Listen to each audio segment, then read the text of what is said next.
A fandom divided. From the sands of Tatooine to the jungles of Kashyyyk, HoloNet grifters spread hate and fear, forcing innocent fans to endure a joyless galaxy. Determined to keep the peace, two scruffy-looking nerf herders from the Outer Rim brave the wretched hive of hot takes, scum, and villainy to bring hope to the hopeless. This is No Disintegrations, a Star Wars podcast. This is where the fun begins.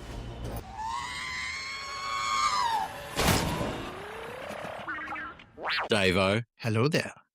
Haydo. They want a Wonga. I hoped against hope. I hoped it's our third episode. I was hoping. I was like, will it happen? And I feel like it's just never going to happen. Oh, yeah, no. Dewana Wonga is my opening from now on. That's your opening from now on? Not Dino Dingus? Nah, you watch me change it next week to hello there. Welcome to No Disintegrations, a Star Wars podcast. It is indeed. Indeed. What are we doing? What are we talking about this week, Haydo? Well, we're doing a fun episode today, Davo. As opposed to all the unfun episodes we've done so far. No. Well, I feel like our first two episodes, they were super serious, you know? So absolutely. Today's all about vibes. That's definitely the word I'd use to describe this podcast. Super serious. Yeah. Professional even. Oh, always professional. You couldn't even make it through the sentence. I really couldn't. No, so a couple of weeks ago, and it's probably months at this point. It is months now. Empire magazine released their top 50 Star Wars characters. And given their hotly debated, controversial top 50 Star Wars characters. Yeah, and given you and I are, members of the critically acclaimed Star Wars podcast, No Disintegrations. we are. The membership is quite elite. I believe there's 2 people in membership at the moment. Yeah, and by critically acclaimed, I mean that guy at work who stopped us in the lift, who will remain nameless for privacy reasons, told us it was not bad. So high praise. Yeah. And also your dad. Your dad gave us praise, which is the highest of praise. I believe, what did he say? It wasn't shit. And I was like, I will take that. Yeah. I will take that. Thank you, sir. Yeah. So we took a look at that list of 50 and thought, you know what? That's Empire propaganda, actually. It is. Not really down with what the imps reckon. So we thought we'd do our own top 50, which is maybe not top 50. We're doing our top 25 each. I don't know if it's top 25. I think we talked about and said it's favorite 25, because I think there is a subtle difference between the top characters and your favorite characters. And also, I agree with you. I mean, how could we trust the Empire ever to get it right? Yeah, I mean, and hot take, their number one was Han Solo, and I just fundamentally disagree. Even if you're being objective, I still fundamentally disagree with that. I feel like that's a low-hanging fruit, but we can get onto that later. Yeah, it felt a bit like Harrison Ford's publicist paid us money.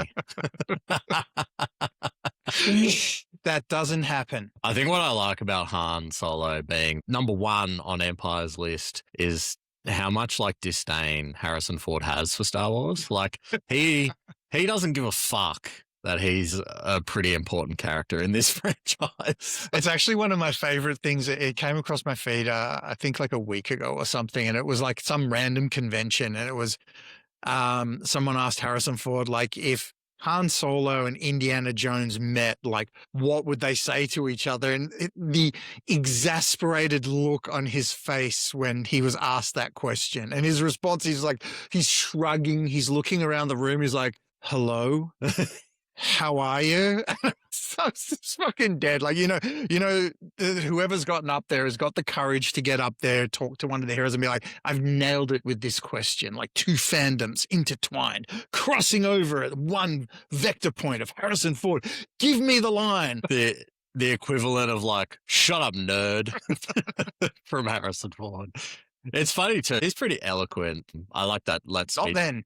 Yeah, that speech he gave recently about highlighting First Nation voices in Hollywood and all that. Like, that was really cool. But then the other side of it is interacting with fans, and he's like, I don't give a fuck. Take the fandom and shove it. Like that press tour for Captain America. Oh yeah. and they were talking about like who would win, like Red Hulk or fucking normal Hulk, and he's like, I don't fucking know what color I was. Like,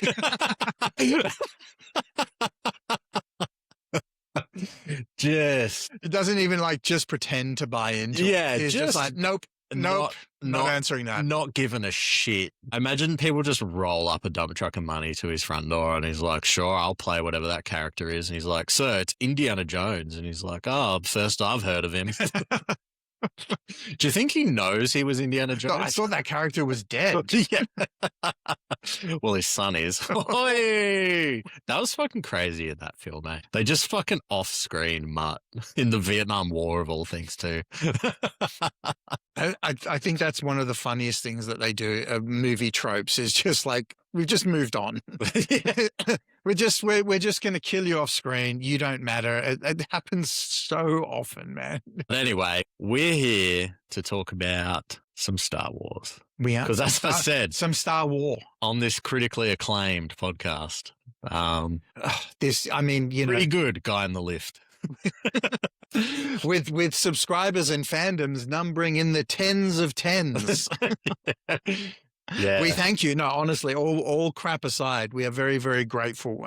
We just wanted to do this for funsies. You know, we both loves us some Star Wars, and we're very grateful to anybody who just tunes in and listens to our inane ramblings. So we thank you. That's as nice as we get, though, because I think we should kick this off with our honorable mentions, because there are some. I mean, look, I initially when you and I were discussing this and like 25 each, because that gets us our 50, I sat there and I was like, oh yeah, this will be pretty easy. It was a lot tougher than I thought. And I just know that you're going to go through the list and I'm going to sit there and go, fuck, how did I not have that character in there at some point? Because you will I feel like our list, mine's going to be to a point predictable, whereas yours, I feel, is going to be a lot of curveballs or clone balls. That's a terrible pun, but I'll stick with it. Yeah, a heap of glup shittos, as they're called in the community, really obscure characters. So yeah, but look, I'll start. I might run through a couple of my honorable mentions and maybe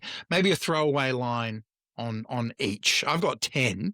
Oh, geez. Okay. Yes. So maybe I'll do 2 then. If we're doing 25 characters, Dave, not 35. Are there honorable mentions? Yeah. They don't count. I really didn't. Okay. So look, I had to throw in Grogu. What I love about Grogu and I found really interesting for him as a character is, and I understand that comparatively he's a child, but what I did love is that he is a Force user that is it's all the softer sides of the Force that he embraces. And I really love that element about him. I think the only harm he's done is towards, little mechanical, the little beasts that run, those little things. I think at the beginning of Mando Grogu, he like pops one of those into parts. And that's probably the most aggressive thing that he's done, besides from eating, native wildlife. So he's a bit of a bastard for that, eh? He is a little bit. Can you imagine if, like, in that opening of Mando and Grogu, where he pops the little mouse droid, it's actually a stormtrooper? Just stormtrooper and they're just pops around the corner, rips him limb from limb. Grogu, he's the kind of child that pulls the wings off flies. What a terrible Grogu was on mine as an honorable mention. And all right, 9 to go. Balin Skull. I like the idea of the grey Jedi. He's just kind of like right in the middle. He's like, I'm not good, I'm not bad. I just, I've been disillusioned by both. I really like that. I want to explore that more. Over to you. Yeah, I think off the bat, Cal Kestis from Jedi Fallen Order and Jedi Survivor. I could see him breaking into my, top 25 and kicking someone else out, depending on how his journey goes in the third game. But I really liked his arc. They've done it before, like with other characters, but the Jedi who gives up their powers after Order 66 to go into hiding and then kind of rediscovers themselves, and goes, you know what? No, I am going to be a force for good, in this galaxy. So yeah, Cal Kestis is up there. And then the big dog from the Bad Batch, Wrecker. I also had Wrecker as the honorable mention, and I fucking love him. I don't know, the big, dumb, lovable fucking giant with the heart of gold. Like, what's not to love? I mean, the big bloke with a kind heart and clearly got some brain damage. Like just some rolling around with some CTE. Absolutely. I do adore him. And I mean, he is, until he is threatened, he is the kindest soul. And then if you threaten somebody he loves, then you're in for a bad time. I also had Sauvage Opress. Yes, I wanted to say it just to ruin your day. It's the worst fucking name. I really love it. It's a bad name, but I do love it. It's like, you called this guy Savage? Okay. Great character. Really, really I felt what Maul felt when he was, taken out. I'm just interested in their dynamic. And you know what I mean? It was Maul's, whatever was left of Maul's soul died with him, or his heart.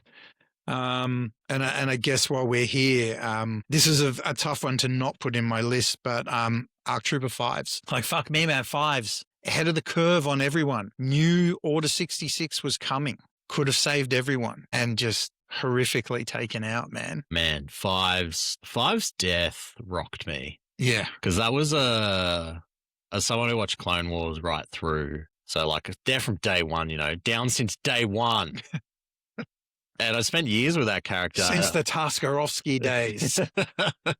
And yeah, when he like anyone who has ever watched like a long TV show and then experiences like a character death, like, yeah, genuinely rocked me.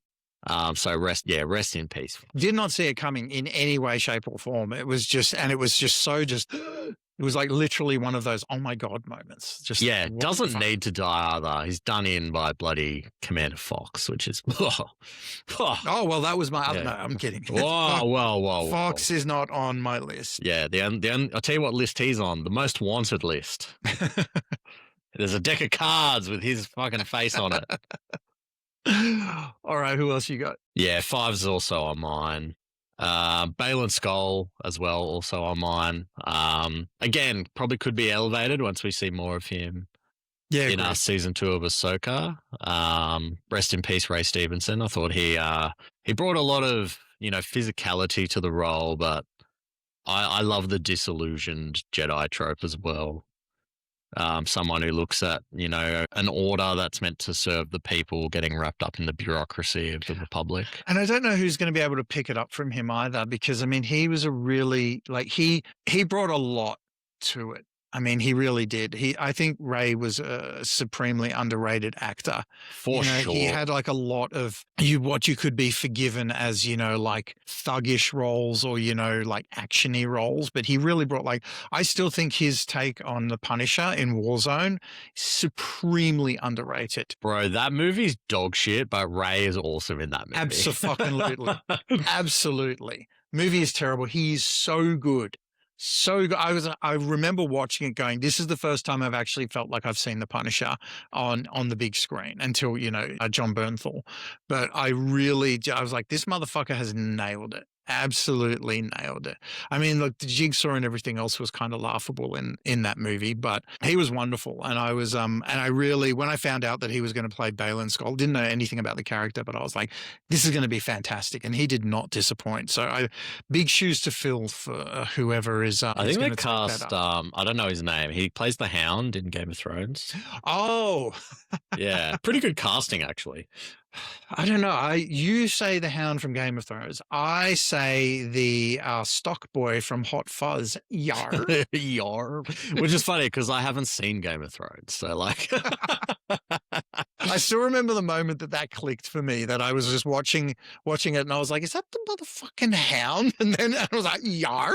I was like, oh my God. Love that movie. All right. I have a couple of others, and then I have some from the OT. So I've got, I loved Bendu, or the Bendu, just a not moose-like mountain of a Force user, but I don't know. There's just something about, there were so many side characters in Rebels that just left such an impact. and just they may not have had the largest parts in the scheme of things, but I found their characters, and this is kind of, I guess, a trope for me through this. Their characters were so interesting to me. There was just a lot going on with them, whether they had screen time or not. I was just like, there's been a lot of thought into this, into the process of it. So I really, really love Bendu and the interactions, particularly, Kanan and Ezra's interactions with him. And look, I mean, who doesn't love a fucking dirty ass pirate by the name of Hondo? Hondo, I mean, look, it's such a cookie cutter character.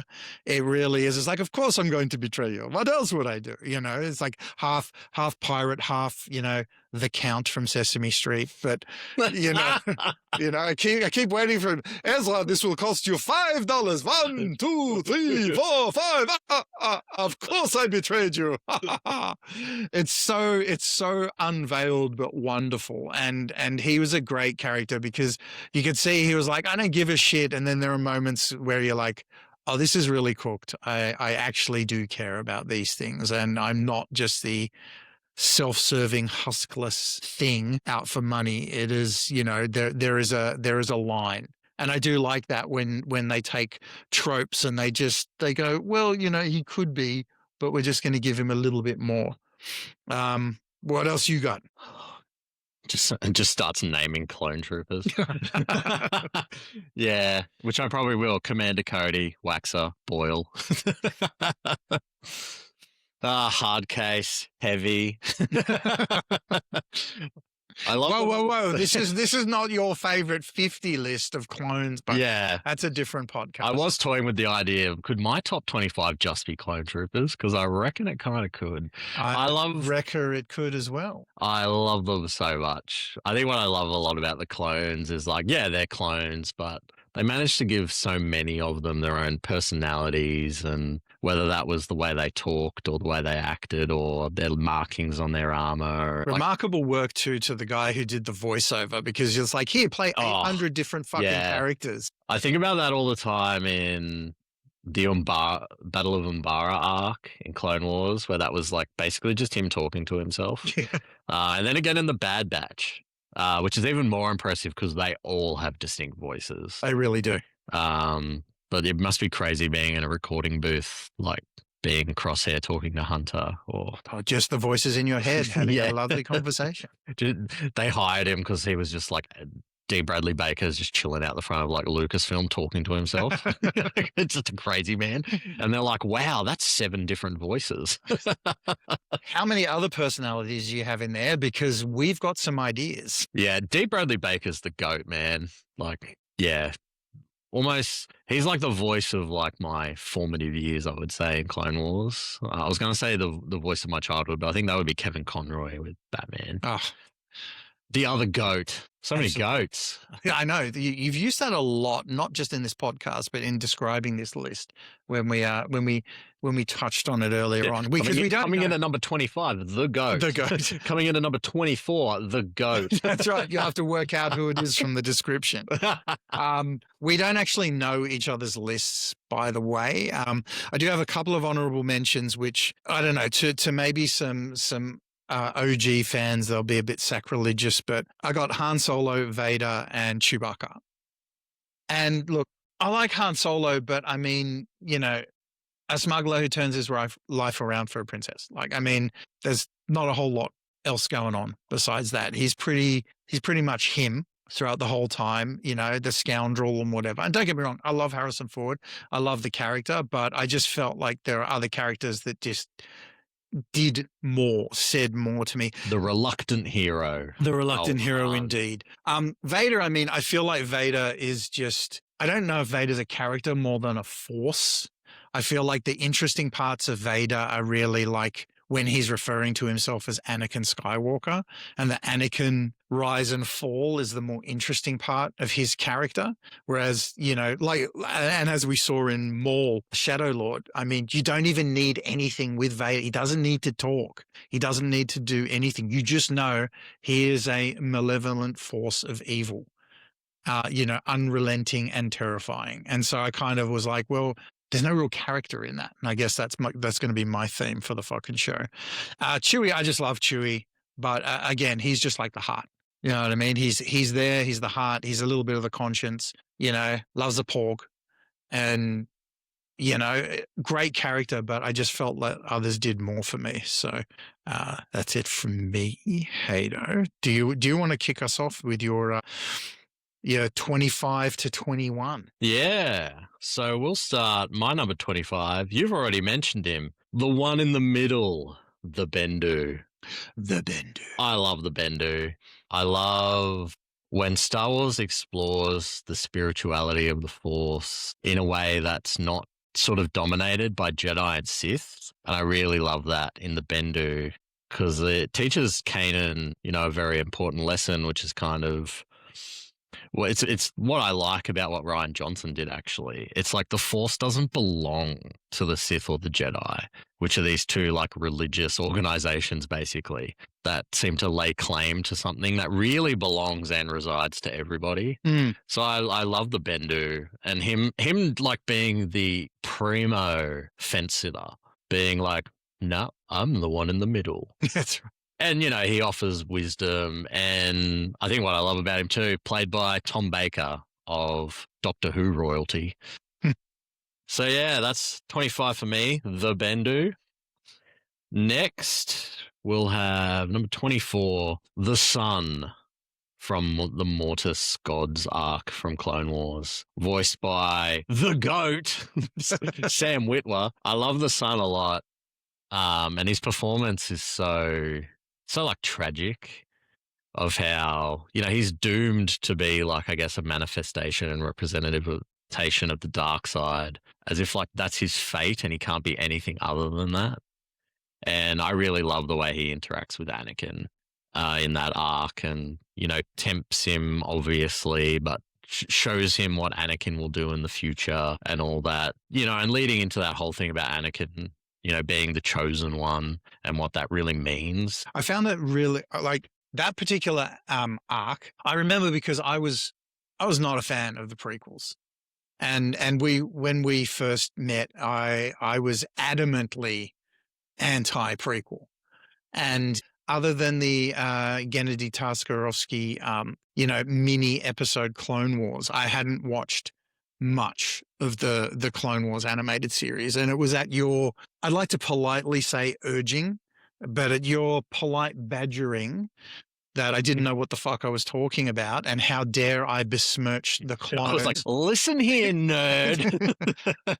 No, actually, I think it was more along the lines of you grabbed me by the scruff of the neck. It was like, come here, you little shit. You don't know what the fuck you're talking about. How dare you? And you were like, watch the fucking Clone Wars. And I do remember, like, I went on a I think it was about a month and a half long journey with my wife where we watched every bit of Star Wars media in chronological order.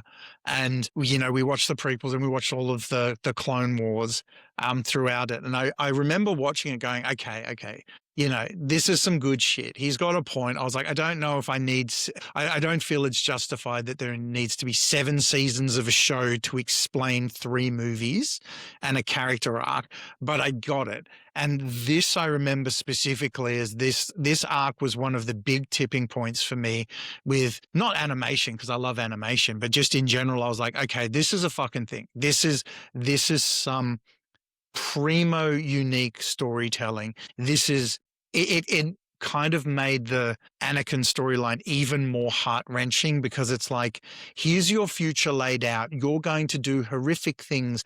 We're going to tell you about it, and then we're going to wipe your fucking memory so that you don't actually remember, and you can't do anything to stop this from happening. So it's like, your life is about to go to shit, and there's nothing you can do about it. I thought that was just like, it ripped my heart out. And I remember sitting there probably for at least a couple of days, like my noodle was absolutely like perplexed by that episode in the best possible way. I was just like, this is absolutely fucked up. Nobody deserves this. It's definitely a tipping point in the broader context of the show because it's a like Saturday morning cartoon for like the first sort of 2 seasons, and there's some arcs here and there, but like this one really gets into the mythology of Star Wars. Yeah, and I think that's what it returned a little bit like The prequels undone that mysticism of the Force a bit when they were like, oh, it's midichlorians and you've got X amount of midichlorians and that determines how much of a Force user you are. Like, that shit sucks. Yes, agree. It's like adding a layer of science to it that you don't want. And this really brought it back to like, the universe just has a broader thing at play that you don't really understand because it's not really within your control. And yeah, I loved it like as a teenager too, because it was just so cool because it takes you back to like, Greek myth almost. There's a lot of spirituality, like a lot of Eastern spirituality in the episodes as well. So yeah, the son from Mortis is number 24 for me. And we'll say in the dark side for a bit, number 23, Count Dooku. Oh, also on my list. Yeah, who, in Attack of the Clones is barely a character because he's the villain somehow and he shows up in like the third act. But, I think, like you said, Clone Wars does a lot of work with these characters to actually establish who they are and you learn more about them. And, I was always interested in, because we find out obviously Dooku was Qui-Gon's master. And Yoda's Padawan. Exactly. So it's like, well, how does someone wedged in between two of the goats? Yeah, well, if Yoda's the goat of anything, it's being bad at his job. But look.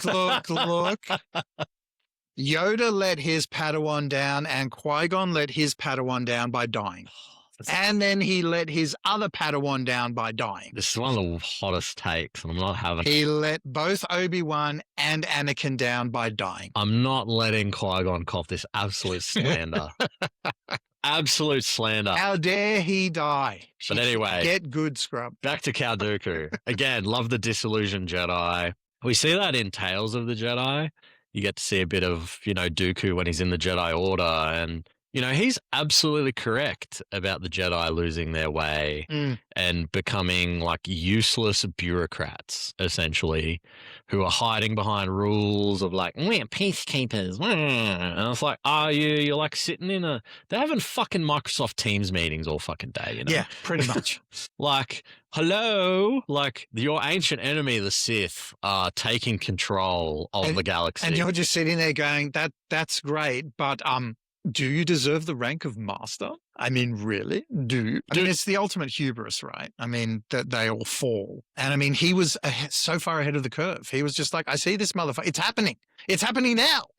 And everyone's just like, shh, it's fine. Yeah. And what I love about Dooku is you can see a lot of that in retrospect in Qui-Gon. Like it's built into Qui-Gon's character.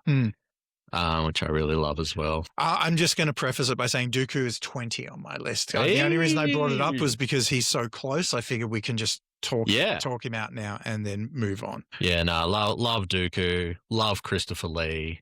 He's like the perfect casting for that old, wise, evil man. He's seen some shit, and his real life story is even more insane when you do a dive on Christopher Lee. Yeah, Christopher Lee, by the way, the goat. I think we found the episode name. Yeah, the goat. The top 25 goats of... Yeah, welcome to the farm, because we're about to milk some goats, baby. You can milk Count Dooku as much as you want, buddy. I am not even touching that one. I always loved him too when he's first I love him in Attack of the Clones purely based on the vibes and aesthetics, because as much hate as the prequels get, I think Dooku is very cool in that you learn a lot about him through his actions. So like, you don't need to be told he's like, because in the lore, Dooku's essentially one of the greatest lightsaber duelists of all time. But in that fight at the end, which people shit on Yoda jumping around and all that, but I think you really get a feel for Dooku's skill as a duelist because he takes on Anakin and Obi-Wan like nothing. Yeah, and he single-handedly takes both of them pretty easy. He's got an awesome lightsaber, like it's curved. But it's also the grace. Like every movement that he has, it's like you can see that the way that they set up his lightsaber, it's like a rapier or something like that. He's a fencer. Yeah. Like he's a very... Christopher Lee was in real life, right? Like he knew fencing. Of course he did. I think that comes across in the performance. And Absolutely. And, you know, that continues in all of his appearances. He's fucking sick with a blade. Sick with a blade. Sick with a fucking blade. Like, if Dooku's got a LinkedIn bio, it's... sick with a blade. Yeah, it's Count Dooku. Former Jedi, sick with a blade. Yeah. Sith happens. Yeah. Brackets, Darth Tyrannus. I also love that every role that he's been in, like, you know, Saruman and whatever else, he's got this fuck off written on his face. As soon as he comes in, it's just like, just piss off, get out of my way. It's like, you know what I mean? It's just this perpetually just unamused expression. Yeah, it's in one of the Star Wars visual guides. There's an arrow pointing to his face, and it just says signature look of superiority. Disdain. It's just this subtle disdain for everything. It's just like, and I love too, like when he's talking to Obi-Wan when Obi-Wan's captured, and he's acting all shocked. He's like, "Oh, I can't believe they've done this." He's just a liar. Just a straight up liar. And he's presenting himself as like, "Oh no, my dear friend, I'm just a political idealist who just disagrees with the Republic." Meanwhile, it's like, "No, I'm training under like a Sith Lord." It's fucking nuts. But anyway, Dooku, the GOAT. That's not going to get old for the next 23 times. Yeah, what's that? 23. So 20 on yours. Interesting. That's a lot higher. I was surprised he's actually in your top 25. I really just, the more I thought about it and the character, and it was funny too because while researching this, I just had so many Dooku scenes come up, and I was like, every one of these scenes had such impact. I don't know why. I just couldn't get past the way that they animated him. You know how they've got like, you know, when they break down animation, they do like the lines and you know, the geometry of it and the circles, and how his face has got that very curved, angular kind of thing to it. And I just kept looking at the way that they animated him, how he moved, the impact that he had, and just also how far ahead of the curve he was of everything. And he was like, "Nah, man, I'm booking out of this and I'm getting onto the winning team." And also I really just, I like exactly what you said, as far as sandwiched between arguably two of the greatest Force users who have ever lived. And, you know, both sides, you know, it was just failure across the board. You know what I mean? If you're looking at it up and down. So I just found that really, really interesting. So yeah. I love the way he fights too, like the pose. He's got the hand behind the back. Yeah. And then, just dueling with the one hand. It's just like that hand drop down, right? And it's just like, also lackadaisically just there. And then you could almost see him doing that, like whipping it around and then putting the lightsaber vertically up in his face. It's in my mind right now. Right. Because, he goes toe-to-toe with Yoda, and he's like, I can't be decided, you know, with our knowledge of the Force. So skills with the lightsaber it is. Mm. And they have, like, a pretty cool duel. And then Yoda goes, like, mosquito mode. Which, people hate that moment. I love it. I love that he walks in with a cane like he's some decrepit old fuck. And then he does this when he duels, and then he picks the cane back up. I think it's sick. I love that. And also, got to admit, drawing your lightsaber with the Force is the biggest flex there fucking is. Oh, and it's just sitting there just so casually, just like, in my hand, let's fucking go. I loved it. I loved it as well. So fucking cool. Oh, well, we spent a lot of time on Dooku. All right, breeze through the next 20. Number 22. He was in your honorable mentions, but it's Hondo Ohnaka. Hondo. Count Hondula. I love Hondo. He's the lovable scamp. He's like an absolute piece of shit. But if it's like a sitcom, like every episode would have to end with "Oh, Hondo," as the like he's mugging to the camera, just like, "Oh well," shrugging. Yeah, I love him so much. Following on from Dooku, I love when Hondo tries to swindle Dooku in Clone Wars. Like, it's so ballsy, because realistically, Hondo's just a shitty pirate. Like, he's not very good at being a scoundrel. No, because every time you run into him, he's always in some sort of trouble caused by his own incompetence or ineptitude, and he like presents himself as this like suave, like he's a sweet talker. He can get out of any situation, yet he's always in fucking trouble. Do you know who he reminds me of so much? Blackadder. Like, he is the Blackadder of Star Wars. Like, every single time he's like, I have a cunning plan to get us out of this. And I was like, really? Is it cunning? How cunning is it? Are you going to be in more of the shit by the end of it? Yes, you are. You 100% are. Yeah, I love that he tries to swindle Dooku, and I love that line so much from Obi-Wan when they're leaving, and Obi-Wan's like, oh, well, you know, Count Dooku now knows where you live. Nobody wants that. And, like, it does happen. Like, they do come back and just destroy the pirate stronghold, and Hondo never really recovers.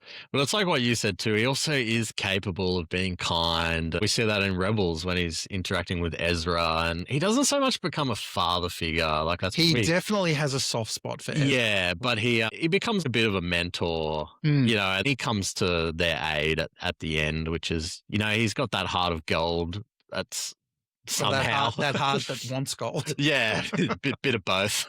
It's like depending on what day he wakes up, you know.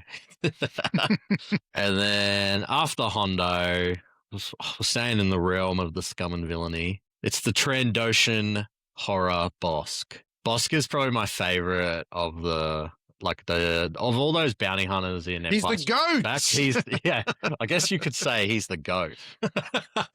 But and I've loved him since that one interaction where those two Imperial officers are like, we don't need their scum. And they look up at Bosk and he's just like leaning down and he just like snarls at them. Like he doesn't have any lines, but it's just that like show don't tell thing, right? Like it's just a cool background character, a glop shitto, if you will. But then he comes into his own a bit in Clone Wars when he's mentoring Boba Fett. And he's sort of like, you know, because it's kind of sad what happens to Boba. He loses Django, and then he's just left with a bunch of shit cunts. Like, you don't want to be. That's in Boba's LinkedIn bio. Left with a bunch of shit cunts. But he is, you know, he's like a 14 or however old he is, and he's like, oh, Aura Singh's looking after you. It's like, oh, no thanks. Your big brother is like Bosk. You know, and when you get to see the what's the group they're in? The Crate's Claw, I think they're called. And you get to see Dengar and all that, and you know he has banter with Dengar. Like they kind of don't seem to like each other. They just he has banter, like a banter. Jeez, we get sidetracked so quickly, don't we? But Bosk is just cool, you know. He's a scaly horror. Trandoshans are a really cool race. I really love them whenever they show up in Star Wars. They're always bad. Exception with like some High Republic. There's like a novel series and comic book where there's like a Trandoshan Jedi. He's sick. And then there's a little short story actually with a Trandoshan. I think it's like Bosk's sister almost. Like they're from the same brood. But she ends up becoming allies with Wookiees, which is crazy that's cool because she's like the runt of the litter almost. And the Wookiees actually take her in and look after her, so she has like a bit of a life debt to the Wookiees. It's the Empire Strikes Back from a certain point of view, like short story compendium. But anyway, Bosk is fucking sick. I love him, and his flight suit is like I think it's from like an old Doctor Who episode or something. It's actually just like a repurposed bit of prop. I always looked at him and I felt like they just walked over to the OG Star Trek series and just grabbed a Gorn costume and was like, let's just fucking go. Let's just use this. Put a couple more teeth in it, whack him in a flight suit, in like a rebel flight suit, pull the orange off and away we go. Give him more scales and a bit more like, you know, dirty orange. You know that episode in Clone Wars where they break into like the Republic prison? Yeah. And Boba and Bosk are in there. This would have like driven my parents insane, I reckon. I used to like walk around the house quoting Bosk's line, which is like you got a problem with Boba, you got a problem with me. That would have been just so annoying. Like, that's the type of shit that drives parents to drink, I reckon. But I would do it constantly. I don't know why it lived in my head rent-free for so long, but I loved it. I'm just having a moment realizing that this podcast is going to go for like 8 hours. Mate, when you're the critically acclaimed by the guy in the lift Star Wars podcast, yes. You can be as long as you want. I'm really looking forward to us putting that review up, just starting a fake account and just being like, you guys are not bad. Not bad. Dude in the lift at work. Yeah, shout out to the dude in the lift. All right, so 25 for me. could be slightly controversial, but I honestly felt like the sequels did him dirty and never really gave him his flowers, which was Finn. I think Finn had the bones of a fucking amazing character that they just, I think after the first movie, forgot existed and just didn't know what to do with it. I mean, if you think about it, a stormtrooper who has gone his entire life believing one thing, then in the middle of a horrific PTSD moment has like an awakening, then is 100% force sensitive, holds his own even for a second with Kylo Ren. Forget about the fact that Kylo is fucking, damaged and whatever else. He has he's never tapped into the Force, and Finn pops a lightsaber and is like, nah, I'm standing my fucking ground against literally at this point, the scariest evil in the fucking universe. And this is my fucking hill to die on. And they played it all up. And I've seen interviews with John Boyega afterwards, and he's just like, they did me fucking dirty. And they did, man. Yeah, they 100% did. Posters fucking everywhere with this guy, lightsaber in tow, and you're just not going to give him his Jedi flowers, man, and give him any sort of journey, and then sideline him for the next 2 episodes. And then what's his greatest lines? They fly now. Oh, they fly now. You're a fucking stormtrooper. You know they fucking fly, bro. You know jetpacks exist. It's just, I don't know, first of all, that line pissed me the fuck off. But second of all, I had such hopes for Finn. I thought him was great. I also was slowly hoping for a Finn Poe romance on the side. I thought the odds were there. They 100% tease that. No one read this except me because I'm a fucking nerd. There's a novel, Resistance Reborn, and it's set between episode 8 and 9. And they are they're almost ogling each other. They do everything but fuck, in that fucking movie. They do everything but fuck. Okay. Whoa. Commas are important. Pauses and spacing and grammar is important, young man. Look, I am 100% with you. Finn is absolutely done dirty. He's awesome in Force Awakens. His arc is cool. That shot of him basically watching the massacre, refusing to participate in it. With the fucking blood smear across the helmet. I was just I got goosebumps now just talking about it. It was so strong. I don't give a shit what people say about the sequels, and they went so safe with The Force Awakens, but I thought it was a great Star Wars movie, and there was no other way they could have gone with it. They had to do something that would be familiar and safe, but also introduce you to a whole new range of characters. And I think they nailed it. And I don't have a problem with the second one either, because I like the fact that Rian Johnson subverted expectations and raced his own way. I'm not saying it's a perfect film. And I know but we're talking about Star Wars, Dave. None of the movies are perfect. No. The last one we don't need to talk about. The last one is a fucking travesty. I think this is a sidebar, and we'll probably talk about this when we inevitably do a Last Jedi episode. But I love how for The Last Jedi, Star Wars fans suddenly had a bunch of fucking high standards.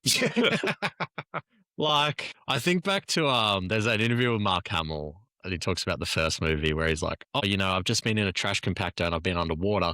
Shouldn't my hair be wet? Because in the next scene it's dry. Nice. And then Harrison goes to Mark Hamill. He just goes, "It ain't that kind of movie, kid." It's not that. It's actually, I remember this as, I think it was on Letterman or something, and it's Mark Hamill is doing his impersonation of Harrison Ford, because we know he's great with voices, and he literally does that. It's not that deep. It ain't that kind of movie.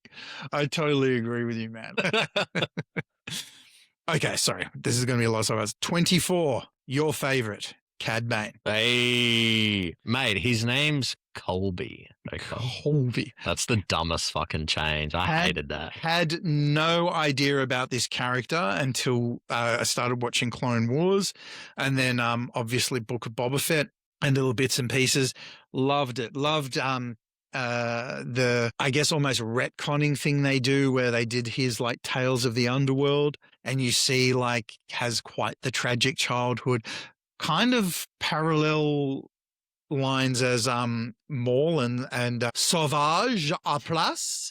But I think that it was really, really interesting, because on the surface you look at him and you're just grizzled gunslinger, fucking hardcore bounty hunter, don't fuck with me, Clint Eastwood Western. Yeah, no rest for the wicked. You know, and then there you find out there's all this little backstory of like there are reasons why he is how he is, and really fucked up reasons too. Of Yeah, and they're all very real reasons that like it's like, oh, why did he turn to a life of crime? Because he's from a low socioeconomic upbringing. He had no fucking choice. Yeah, and then you know the fact that he has to go toe to toe with his brother is just fucking heart wrenching. And I found just the is it Dave? Maybe his brother shouldn't have become a pig. That's all I'm gonna say.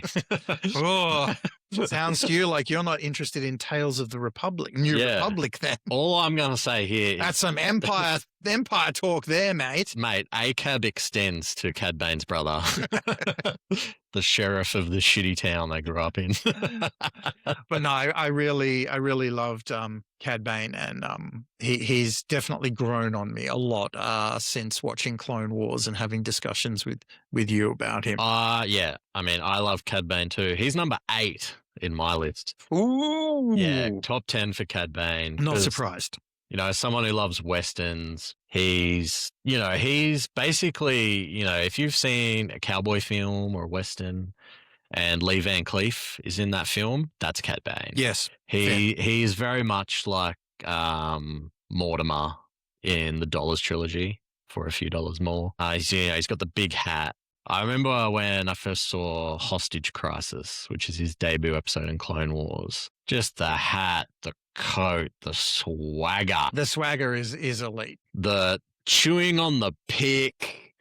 Like he commands a room whenever he walks into it. The drawl. The drawl of just like do you know what it's every word is steeped in molasses.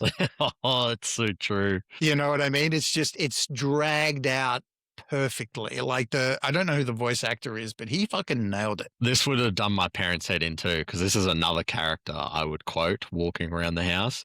I love when he evening, little lady. I do that to my wife still. Well, as long as you're not giving her the milady and tipping your fedora, I think that's fine. Yes, you know, there's a difference, right? If you're wearing a fedora and you tip your hat to the ladies, they're calling the police. When Cad Bane tips his hat to the ladies, they're all in. And he's, you know, quick on the draw. His pistols are sick, and he's just cool, man. He's just cool. No doubt, man. No arguments here. And when you get into the lore behind him, like he's got, you know, the tubes that are sort of coming out of his neck and shit. Like the reason he's had them installed is so he can't be like force choked by force users. Oh, I thought that was just getting him like White Monster. So that he can stay alert throughout the day. Yeah. It's White Monster and one's Pepsi Max. Yeah, it's hard space whiskey, please. Space whiskey. Yeah, no, I love he's a gunslinger. He's the GOAT, some would say. All right, number 23. We're going to be here all week. Sabine Wren. I really, really love Sabine because, you know, I mean, first of all, just visually so striking. Any artwork associated with her or around her it just pops. And it just brought such a vibrancy to, you know, it at times what could be a monochromatic universe. But it's then, you know, you're just thinking, oh, she's just rebelling against blah, whatever else. Then you find out, you know, she's royalty. She's this, she's run away from her responsibilities. And, you know, then the weight of those responsibilities on Mandalore hit her hard, you know. And then the whole storyline with the, you know, the Darksaber and everything else. I don't know. I remember thinking, oh, she's cool. You know, when we first come across her in, well, for me, it was Rebels. And then just the deepening of the character. I just sat there and I was like, she's fucking fantastic, man. She becomes more than her armor. Yes. Over the course of that show. What I love about Sabine too is it's cool she's an artist because her dad's an artist, we learn, obviously. Yeah. He's not a warrior, which is, I think, a cool inversion of the expectation, right? You're expecting the dad to be a Mandalorian warrior, and it's like, no, he's an artist, and it's the mother who's the warrior. But it's cool that she's an artist because they kind of dabble with the idea that art as like a form of resistance against Yeah. oppression. 100%. You know, the propaganda and everything when she's on God, what's her Lothal. Lothal, thank you. Yeah, on Lothal, you know, she's doing that, and the pieces that she puts up on the Ghost and stuff like that, and she's Yeah. constantly like, you know, tweaking Ezra's armor and stuff like that. Like, to be honest with you, if there's ever a helmet I was going to buy, if they make Ezra's fucking Scout Trooper helmet with Sabine's paint job, Oh. fucking mate, it's a license to print money. How I'll they haven't fucking buy made it. that is beyond me, because we know Hasbro just loves reprinting shit they already have constantly, You've got as it right evidenced by everything on my shelf over there. For those who can't see into Hayden's apartment, They've done the Scout Trooper helmet, so just release it. it's the same as like taking the Clone Trooper one and giving it the Ahsoka paint job. Yeah. Like just paint it, bro. Yeah, Sabine's cool. She's not on my list. But I love Sabine. I think, you know, she has that potential to grow in subsequent seasons. Yeah, I think so too. I'm interested to see how she and Ahsoka play off each other in the next little bit, and how the triangle between them and Ezra ends up working out. I think that's going to be really interesting. Next for me is Din Djarin. I had to put him in. I like his backstory a lot more, and his interactions with I like the fact that even though he had purpose, he was kind of purposeless until he got Grogu and until they found each other, and it just changed the nature of who he was. Like, up until that point, he was like, I just want my Beskar. Give me my Beskar armor, and I want to just, you know, put a hurting on people and make some money. And it was just, and, you know, find his clan and his tribe. And he found it in just ways that he wasn't expecting.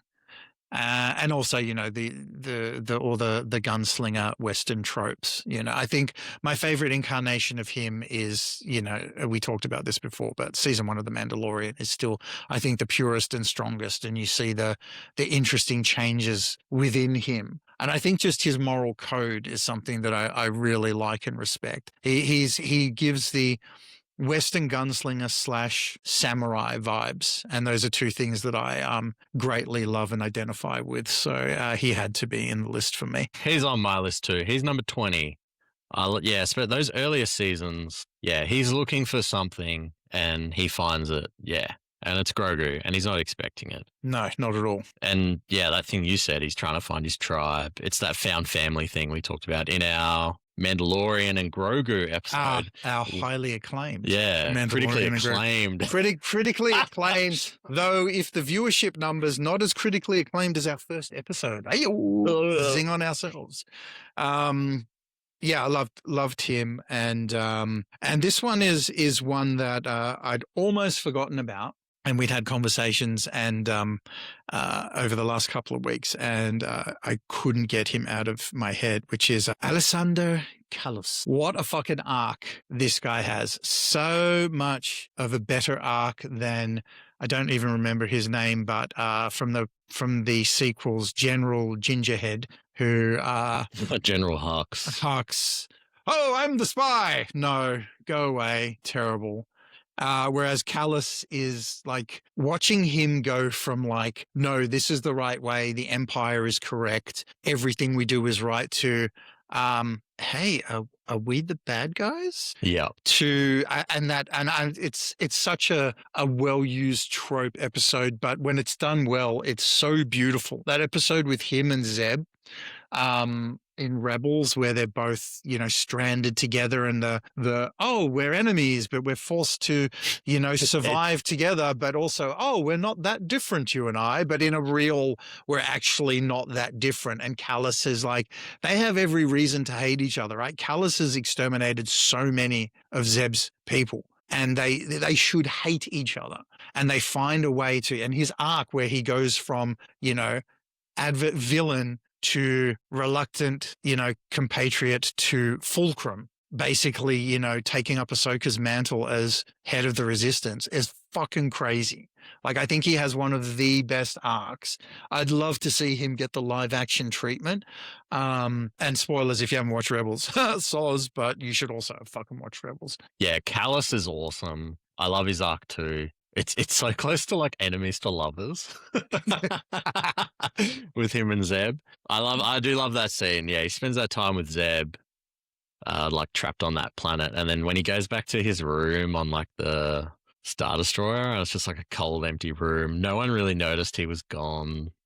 Like, and yeah, He's like, what are we? yeah, he gets that first sense of like what camaraderie might look like. And he found that in the eyes of the enemy. Yeah, exactly. And what I love about their friendship towards the end as well, because like he's very gung ho initially about, you know, the role he played in exterminating Zeb's people, but then you kind of realize later He was proud. Yeah, Just like, yeah, I fucking did it. Chest out. yeah, but it's like false bravado, because you kind of learn that he kind of didn't have that much to do with it, and he actually like was kind of horrified by what he'd been a part of, kind of unwillingly, because you know the Empire's that machine that once it gets rolling you can't stop it, and then it's like ooh.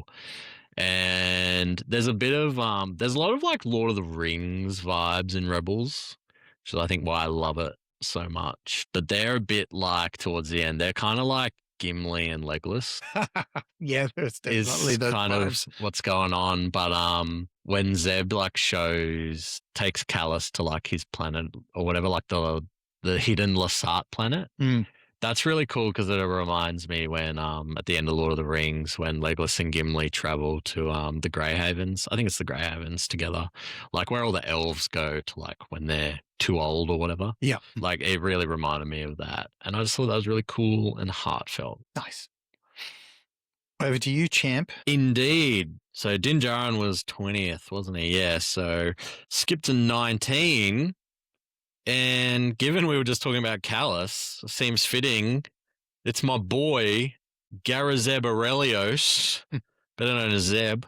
Love Zeb. I think he's kind of like what you like to say, the plucky comic relief. But, you know, I think he's kind of the heart of the Rebels Ghost crew.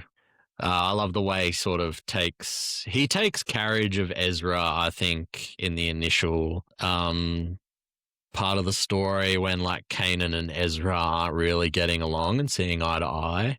And Ezra's kind of alone in that crew, but like still feels like a bit of an outsider. And he's not really interested in developing a friendship with Sabine because he's still trying to like hit on her. So he's just kind of like finding his way, and Zeb reluctantly is like, oh, you're fucking sticking me with the kid. Yeah. He always calls it like the kid.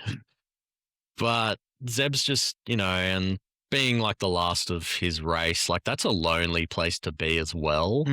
But to put that aside, to be like, this kid like needs me. Like Zeb's got his own trauma he's dealing with, because like when you think about it, right, Ezra's been a little bit of a bitch. He's like, oh, I lost my parents. Zeb's like, bro, I lost my entire people.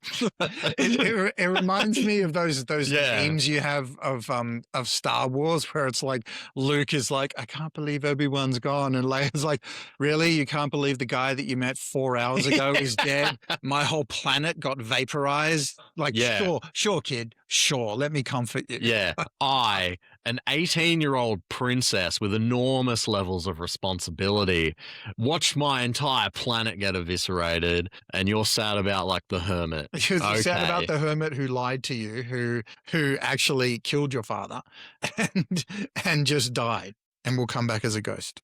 But yeah, I love Zeb. I want him to get more of his flowers. I think he's a bit underutilized. I love his design too, because it's a callback to the original Ralph McQuarrie art of what Chewbacca kind of originally looked like, which is basically Zeb but hairy. But yeah, Zeb is, I guess you could say, the goat. The hairless goat. And from one goat to another, coming in at number 18, and I promise this isn't a slur, it's Jedi Master Plo Koon. Yes. Thank you for the framing. I just have to. It's so unfortunate that's his last name. I love that in Clone Wars they just call him Master Plo. Because every other Jedi gets called by their last name. It's like Master Windu or Master Sky. Oh, sorry, not Master Skywalker. Ayo! Master Kenobi, but Master Plo. And we know why. But I love Plo Koon a lot. He, because you spend a lot of time with Anakin and Obi-Wan and Ahsoka in Clone Wars, and they all have distinct personalities. Like, because Obi-Wan's real sassy, Anakin's the maverick and Ahsoka's learning, but Plo dips in now and then. You really appreciate, I guess, like he provides a sense of stability. I think, he kind of has this like, what are we doing? Like, we're doing what? He's like a voice of reason, and I love his relationship with Ahsoka because he's known her like her whole life as well. So she has that other sort of person to lean on when she learns too much from Anakin, and she gets that stability from Master Plo.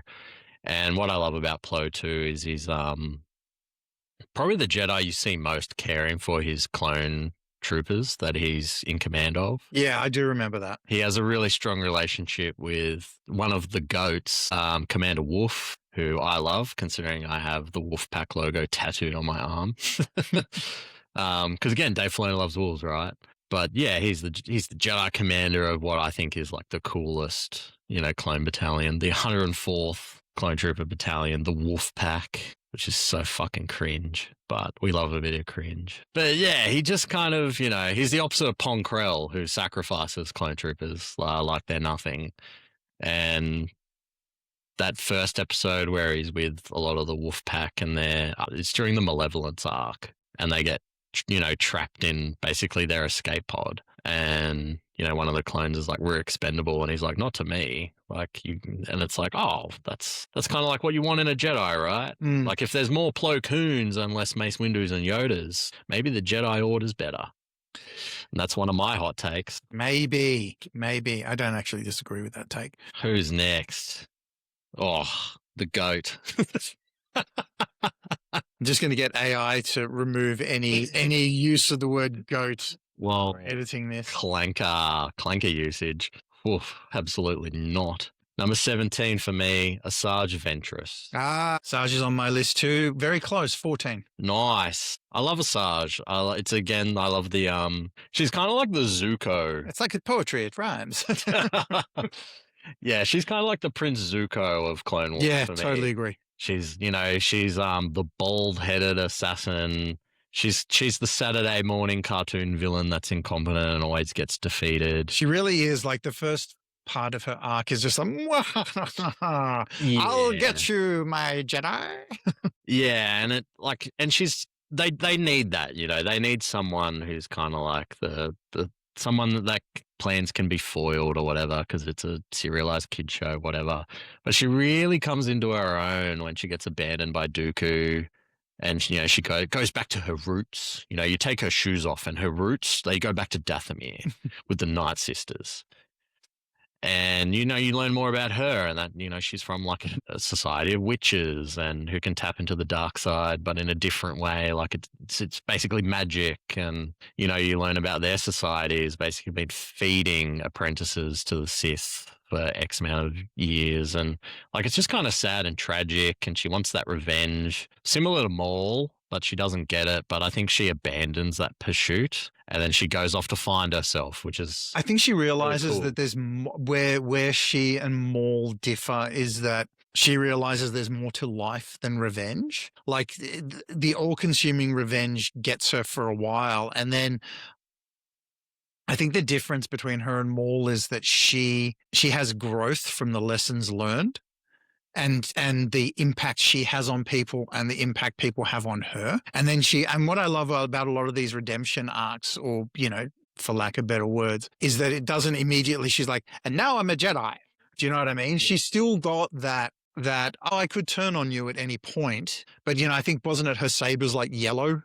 Yeah. And you know what I mean? And so she's not, but kind of is the gray Jedi. And I find that those are the characters I find most interesting because, it's not always so black and white. And there are times where you're justified in being a prick. And there are times where you're justified in being a good, generous, kind person. And, it's just suiting, what are the stakes at play and who are the people involved. Yeah. And it's that thing, like what I love about the Bendu is like, she was never a Sith. She was just an assassin trained in the dark side. Hmm. And then, we learn when she was younger, she was found and trained by a Jedi, but she was never really a Jedi. And it's that thing. The Force doesn't belong to either of these two factions, and she can be her own person in the Force. And it never got made into like a series or anything, but there's a really great book called Dark Disciple, with her and Quinlan Voss. And they have a romantic relationship in that, but like more of her arc is in that. And she actually like dies at the end of that book, which was kind of cool that they brought her back for Bad Batch with the line of like the Dathomirian like Night Sister magic obviously works different, so she's kind of been revived, which is pretty cool. But she goes and finds herself. She does bounty hunting for a little bit, which is kind of cool. She's like, this isn't for me. Like she's on that quest to find her own way in the universe. And I like that part about her, though. I like that they still haven't defined who she is, because she hasn't really defined who she is. She's just like, I've tried this, that doesn't work, tried Sith, no, tried Jedi, no, bounty hunting, no. So I'm just going to like mosey about and, mete out justice when I feel it's right, and not when I don't. I think there's a lot more that they can do with her. I hope that they keep moving with her. From one goat to another goat. I can see now why your parents were annoyed by you repeating the same phrase over and over. Yeah. Evening, little lady. Number 16, Luthen Rail. Oh, Andor. I don't want to blow your mind, because we did say that we weren't going to talk about our top 10s until we got there, but you already broke that rule. So Luthen is actually number 6. Nice. But please proceed. Even though my number's higher, it's fine.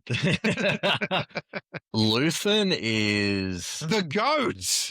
Hey, you said it, not me. Luthen is maybe one of the best written Star Wars characters, maybe if not the best. I think he arguably. I think he's the best written character. I think he arguably has the best dialogue. Yes. In the entire franchise. Yes, 100%. That monologue. Oofed. To Lonnie, I share my dreams with ghosts. If you haven't watched Andor right now, wait, I was going to say stop this podcast, go watch Andor, come back. No, wait till the end of the podcast. We'll take the view, then go watch all of Andor. Seriously, Andor is the best Star Wars property out there. I don't fucking care what anybody says, whether you think it's a hot take or whatever, and maybe it's not such a hot take, but he made that series. And don't get me wrong, there are a lot of moving parts that made that series great. He's the absolute nucleus. The show doesn't work without him. That's 100%. Luthen is so necessary to the show because he's the only character who gives you that, pretty gross upfront portrayal of a rebellion where it's like, if you can't win unless you're willing to get your hands dirty. And hands dirty doesn't mean, you shoot a bunch of stormtroopers. It means like your life's gone. That line he says in that monologue of I burn my life for a sunrise I know I'll never see. Oh, yeah. It's chilling, but it's so true. And he's talking about everything he's lost, companionship. Like he's given up absolutely everything. He's like, I'll lead you to the promised land, but I don't have a place in the promised land. He reminds me heaps of, it's a bad analogy, but if you've ever seen Serenity, where there's like an operative in it, and he's a horrible, he's like, he murders women and children. He knows he's a monster, and they're like, oh, you're building it for a better world. And he was like, I have no place in this world. I'm a monster.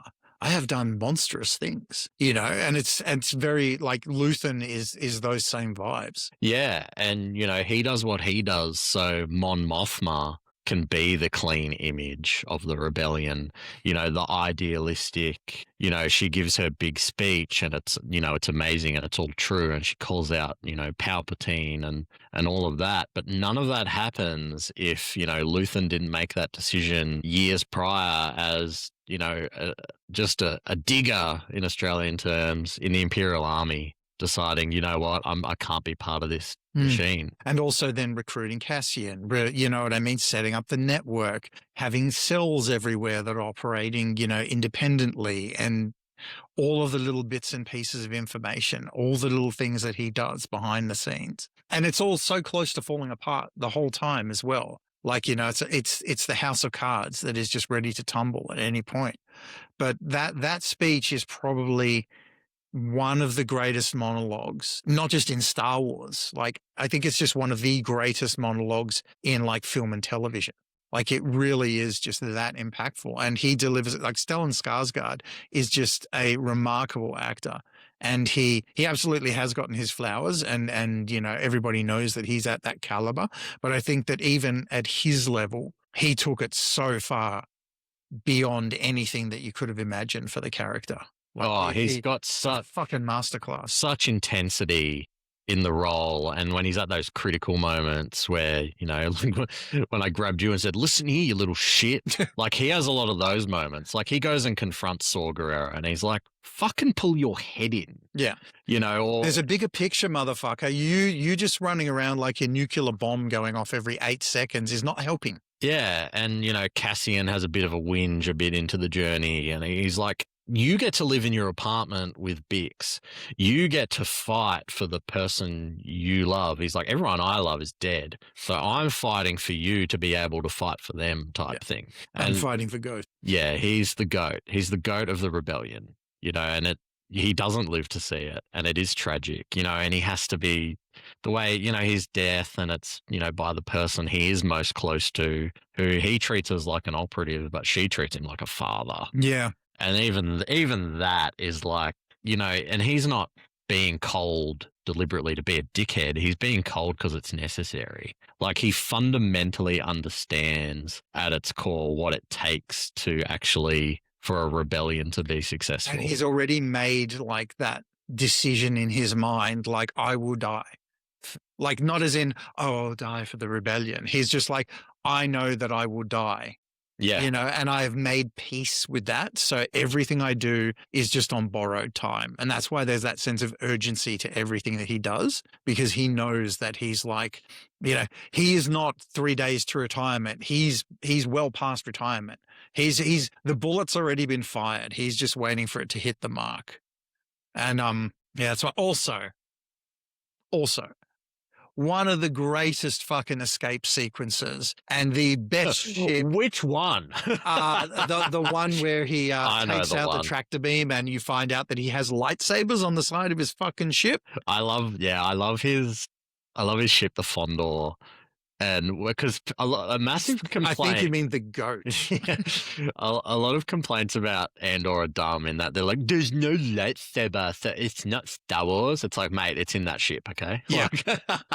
I wouldn't be surprised if I opened up a visual dictionary and it's powered by copper crystals. I love his double life's cool too, because he's like the antiques dealer. And it's like he's right under their nose. It's so cool. He's meeting with, the who's who think they're untouchable because they're in Coruscant. Like the fact that he's doing this in the heart of the Empire as well. Like you couldn't get closer to the cog in the machine, Do you know what he gives me? It's like those kind of things where he's like, let me go and get you some wine. And he spits in the cup and then just mixes up. And there you go. And they're drinking it. And he's like... Yeah. They drank the spit wine. He's the prankster of all pranksters, Like there's a burning bag of dog shit on the Empire's front door, but they don't know it's there. They smell it everywhere, but they don't know where. By the time they stamp it out, it's too late. Shit is everywhere. Yeah. What an analogy. Love Luthen. Love him. Over to you. Okay, well, we did Dooku at 20. 19, Chirrut Imwe. Loves me, the character, loves me, the Donnie Yen. To be honest, the OG GOAT, Donnie Yen. I mean, that they told him, hey man, can you just do everything in slow motion so that we can catch everything on screen, because he is that good at martial arts. If you don't know Donnie Yen, go and watch 50 martial arts films and get back to me, but also after you watch this podcast. I love the spirituality of the character. I love everything, the way that he dresses, his mannerisms, the way that he's disillusioned but not. Do you know what I mean? Like he still has faith in the Force, even though he's lost everything else. His camaraderie with, I wish I could remember the guy's name. Baze Malbus. Baze Malbus, their camaraderie, the love that they have each other. His is that quiet sacrifice, but he's also he's that friendly, like hand on the shoulder when things are down that you need, that you really want. But it's also those moments that he has that he's like, oh, shit's about to pop off. This is wrong. And that he is that moral compass. I mean, the guy takes out 12 stormtroopers with a stick is just unbelievable. He takes down a fucking TIE fighter with one shot. He's blind. Like I cannot have enough love for this character. If you said to me, we're doing a series on Chirrut, I'd watch it. I would start 50,000 accounts. I would clone myself 100,000 times so that I could make it a success. Like I have such love for That the would be character. cool. I know I haven't read it. There's a manga, Guardians of the Wills, which is what Baze and Chirrut were before, like the Empire. They could do that because that would be cool. Because he still does believe. He believes in the Force. Again, it's the Force doesn't belong to sex. It belongs to everyone. And he's just a believer. Yeah. And Baze used to be, and Baze isn't anymore. But he's just like, it's whatever. It's my bro. Yeah. But I believe in my brother. I don't believe in the Force. yeah, because he's like, well, he's like the disillusion. We've clearly been abandoned by the higher power kind of vibe. But he doesn't realize that his like connection is still there because of his relationship with Chirrut. Yeah. Like those two I love them so much together.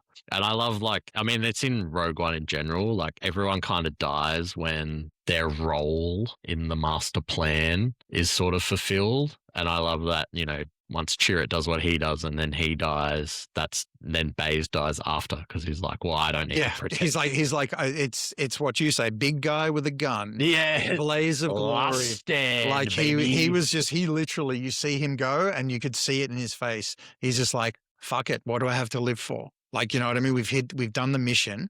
There's nothing else to do. I'm just going to thin the ranks before I go out. Yeah. Fucking love him. Chirrut, I guess you could say he's the GOAT. At 18, Ezra Bridger. I think you mean Jabba the Hutt. I initially did not like Ezra at all. And again, I was like, fucking whiny brat, man. Come on. And I really grew to love Ezra. And elements of Ezra that I really loved too was and I guess it's the theme outside of the GOAT that we've been talking about, is people embracing the Force but not owning it as it's not good or bad, it's whatever. I really love how much they honed in on Ezra's, affinity for animals. Yes. And that connection with because Lothal is his home and he has such a strong connection to that home with every part of he loves his home with every part of his being, including the nature, the wildlife, all of that, the space whales. I can't remember what they're called, but you know what I mean? Like all of that kind of stuff. And his journey, while initially a little cringe, is I really do like the progression of starts off without a lightsaber and then he's got his weird lightsaber with the stun blaster, which I still think is fucking cool. I love that thing. It looks like a staple gun, but it really does.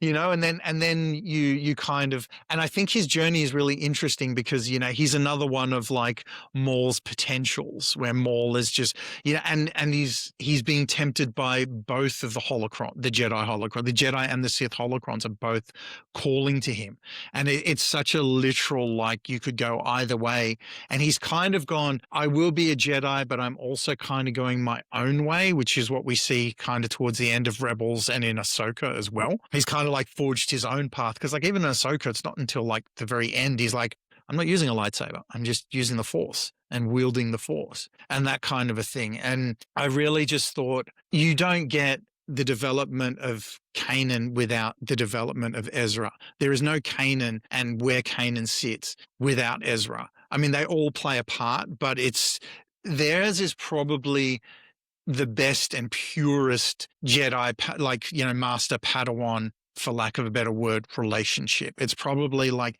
the healthiest. They call each other on their bullshit. They both grow together. They both struggle through it.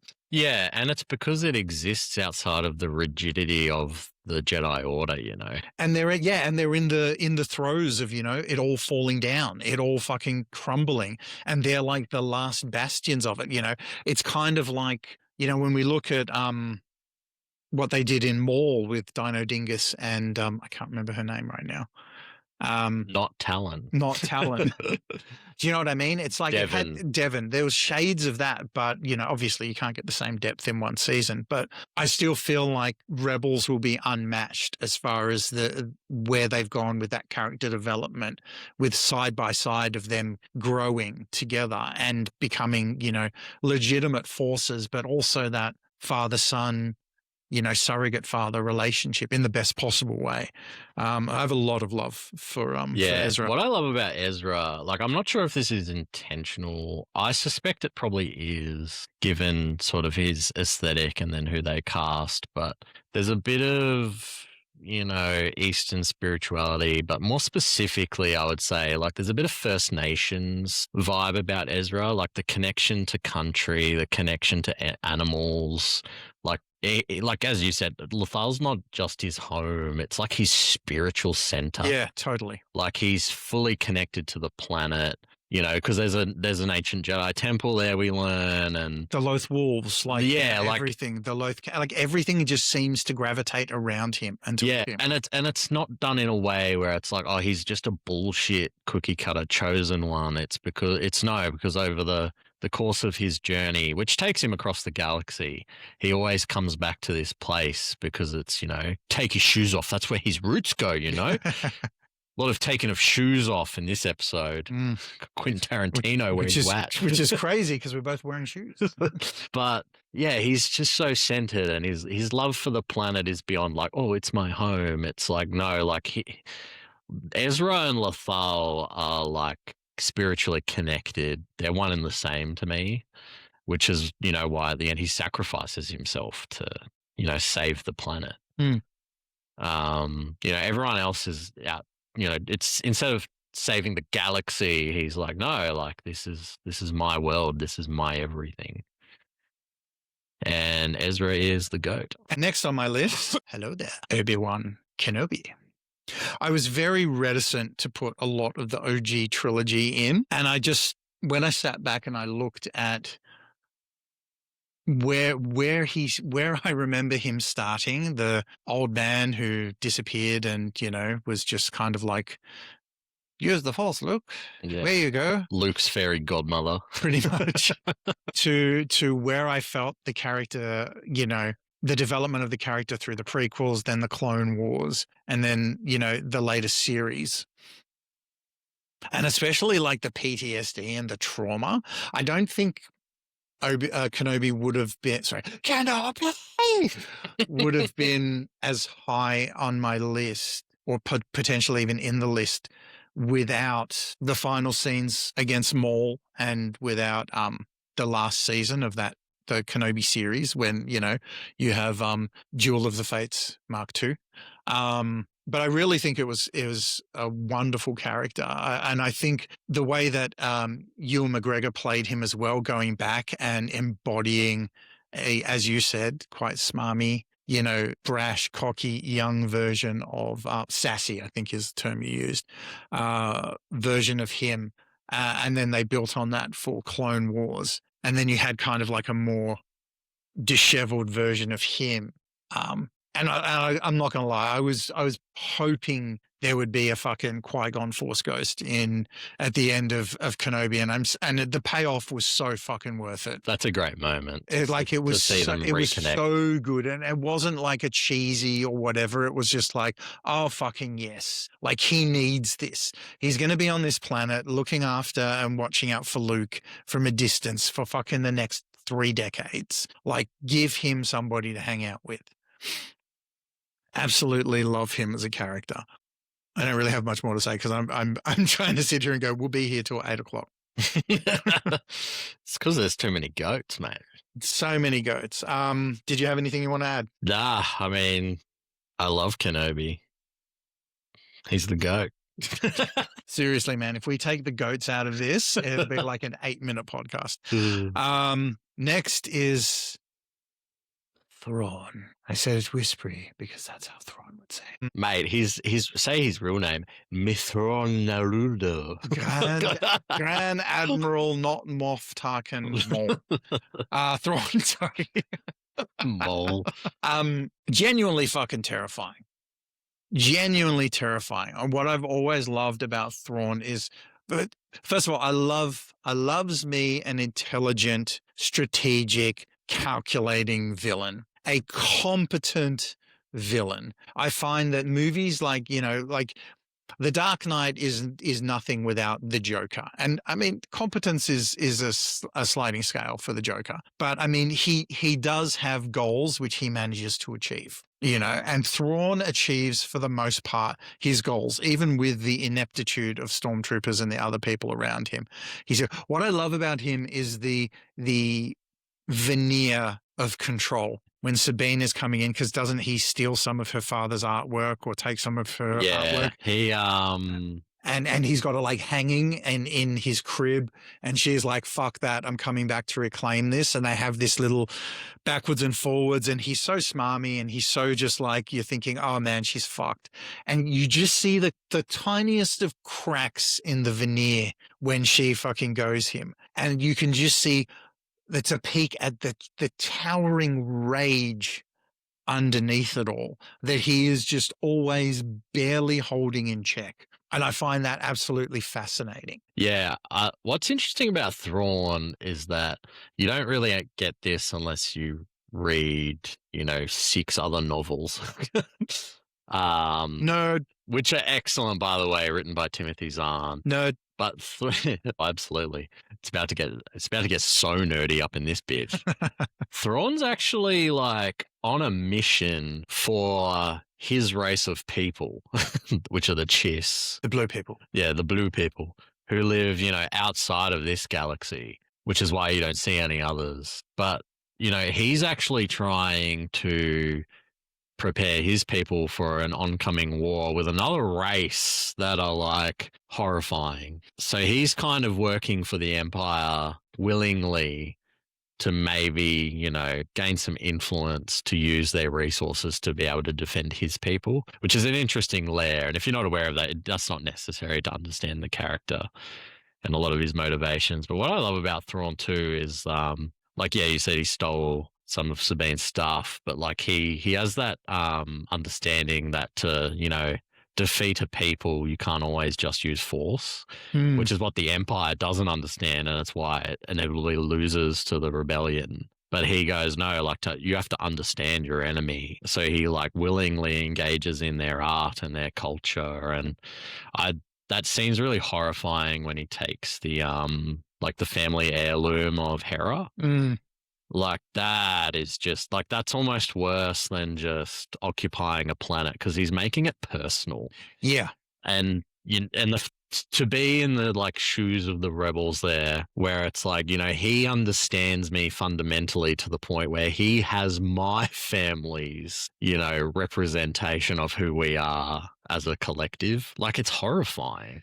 He's so calculating and methodical in what he does. And he just picks them apart slowly. And he's one of those quite happy, I'll lose the battle to win the war, and he does, and he lets them think that, they've gotten the upper hand so many times, and then they've just literally fallen right into the trap that he wants. So I'm interested to see what they do with him in Ahsoka season 2. Bringing him back. And I'm interested to see how that plays out with the greater universe now that, presumably everyone will be back. And, will there be the rebels reuniting? Will they all be back together again? What's cool as well is in the first of sort of the reboot of the Thrawn novels by Timothy Zahn, it's Thrawn's early days in the Empire, and he actually goes to Coruscant at one point, and you experience through his eyes the xenophobia that's rife in the Empire. because obviously he's an alien and he can't hide that. And you do notice, like when you consume anything, there's no alien Imperial officers, right? They're always humans. And there's even like a sort of structure and hierarchy where if you're from a core world, you're higher than people from the outer rim who are in the officer class. But for him to be an admiral is a pretty big deal. And yeah, when he goes to Coruscant and everyone's just treating him like shit, purely based on his skin color, which is nuts because it's a really good insight into the Empire and how just devious it is even within its own ranks. So it's like, if you're doing that to your own people, like, of course you're just happy oppressing the broader galaxy. There's a prequel novel as well where Thrawn sort of first comes to the galaxy and he actually goes on a mission in the Clone Wars with Anakin. Oh, no way. Yeah, and they sort of work together, and it allows Thrawn to contextualize later on when he's dealing with Vader.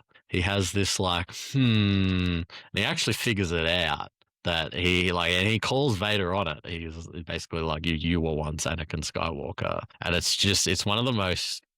Yeah, it's such a moment like filled with tension. But the way he reveals it is the Chiss, which is Thrawn's race. Their people connect with the Force, but it's only for like until a certain age. And people who have that sort of proficiency, they actually use them as navigators on their starships. So they actually navigate the galaxy on their ships with people using the Force. Oh, that's cool. And in their language, it translates to basic as they're called Skywalkers, which is a cool little bit of lore I just dropped because I'm a fucking nerd. And then you can see George Lucas winking at the camera. They're Skywalkers. Yeah, and when that... And do they navigate rays while they're traveling everywhere? Maybe they do. But it's a cool moment in the book because he goes, they're called... And he looks at Vader and he's like, Skywalkers. And there's just this tension. Like, you can almost feel Vader go, like, shoot a look. Like a... Mithron Naruto. I think that's how you say it. All right. I'm next, aren't I? Yes, in the 8th hour of our podcast. I might do 14 and 15 together. So 15 is the other goat of the rebellion, Cassian Andor. Oh, very, very close. I had Cassian at 12. Nice. And then we'll add 14 because you got to talk about them together. It's K2SO. Well, I had K2SO way further up. K2SO is number 4 for me. Damn. I know. I figured it could be a hot take, but I fucking love K2SO and also Alan Tudyk. He's one of my all-time favorite actors. Yeah, honestly. Like, he is just fucking phenomenal. The fact that he did iRobot and he did, I'll never forget reading about this, that they did, when they do the screenings and they do the audience test scores, he tested so much higher than Will Smith. Oh, unsurprising. That they pulled, like, apparently Will Smith was not happy, or the studio was not, whoever was not happy about it. So they like pulled him from the poster. They pulled his name from the fucking credit, like not the credits, but you know what I mean? The highlights on the poster, like everything to just minimalize his role. He's been very vocal about that. But this guy is crazy. Yeah, he is a prolific fucking actor. That's Voice crazy. actor or physical. He's spectacular. I'm an apologist for that iRobot movie. Purely because I love that because of Alan Tudyk as Sonny. Him and the LaBeef. The young LaBeef. Like, Will Smith fucking sucks in that movie. Yeah, he does, but that movie's fucking great. I think Will Smith just sucks at pretty much everything except like the Fresh Prince of Bel-Air. I think he peaked too early. But that movie's sick because of Sonny. And it's funny, like, when I first saw Rogue One, I was like, God damn, this is like, K2SO is kind of just like Sonny. And then you're like, oh my God, it is Sonny. Yeah. Do I have a thing for sassy robots? What a shock. No, I absolutely love a K2SO. One of my favorite things is the the slap in Rogue One that he gives Cassian when they're there is totally improvised as well. So the shock on his face, if you have a look at it and you look at the I can't remember the Cassian and or the actor, but Diego Luna, that's right. If you look at him, he slightly smirks as he's getting like slapped across the face. There's like the tiniest little grin on the corner of his face because it's so unexpected. But I love fucking shit like that. Sorry, please go on. These are your two? No, I mean, I love them together. They're awesome. I always felt when Rogue One came out, like I know Jyn Erso is the main character, but I felt like it felt a bit like it was Cassian's movie a lot of the time. And I think that's why they chose Cassian to then be, you know. Especially if you rewatch. If you rewatch Rogue One after the lens of Andor. Oh, it's a different film. It's totally fucking different. It is. It hits 100% different. And you literally feel like she's been sidelined in her own movie. Yeah. Oh, 100%. But K2 is so cool as well because it's that thing of like, he clearly has sentience. Like he clearly has a strong connection to Cassian.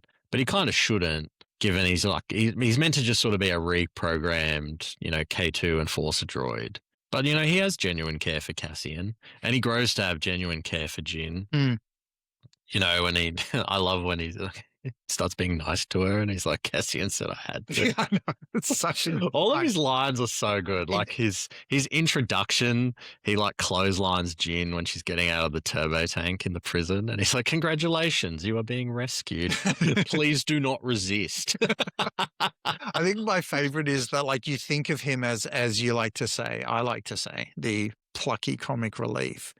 And you think he's like relegated to that. And then at the end of Andor season 2, you get that when he's coming to save Cassian hallway sequence where he's legitimately terrifying. Like he's literally pulling people apart so haphazard. Like it's just like breathing for him. And you're sitting there going, my God, like, oh yeah, that's right. He was a fucking enforcer droid. Like he is actually terrifying.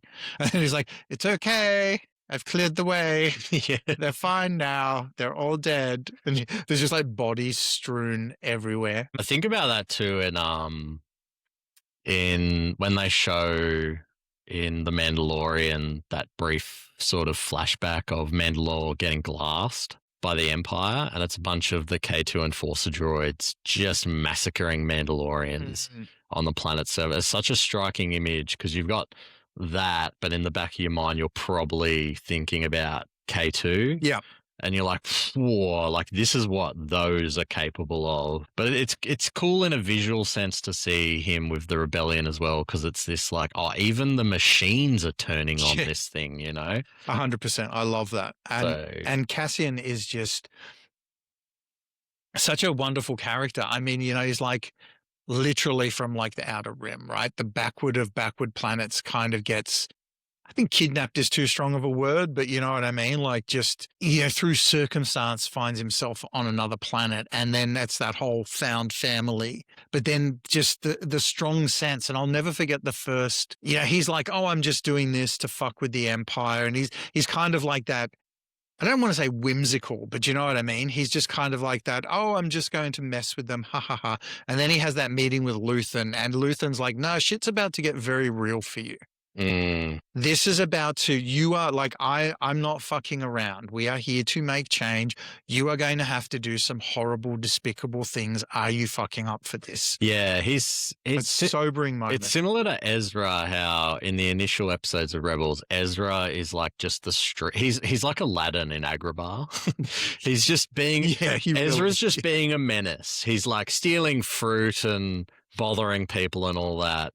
But it's kind of like, nah, kid, as the grip of oppression gets tighter, you're not going to be able to do this anymore. Yeah. And that happens to Cassian. He has this kind of like, nah, man, I'm living my own life. I'm getting by. I'm being a scoundrel. I'm taking some freelance jobs, getting paid. You know, then I go to my job and it's like, nah, man, it'll get to a point where like the job you do won't be a paid job. You'll be a slave. Like you will just be making things for this machine. Yeah. Because it needs, as it grows, it just needs more people and more resources. And for the Empire, people are a resource. And people are just like basically the mortar for the bricks. Like it doesn't matter how much they grind them out. It's just spin them out and then get more. And I think a very telling episode for him is the prison episode with the other goat, Andy Serkis, where like that is one of the most powerful episodes, and so many people, which I find quite funny, they just like tweak to the fact they're like, oh, the Rebel Alliance is the colors of the prison uniform, duh. Yeah. In other news, the sky is blue and water is wet. Oh, from above it looks like an Imperial cog. Oh, the Imperial logo is like a cog. It's a machine. Yeah, it's like So it's like poetry. It rhymes. It really is when it's not being the goat.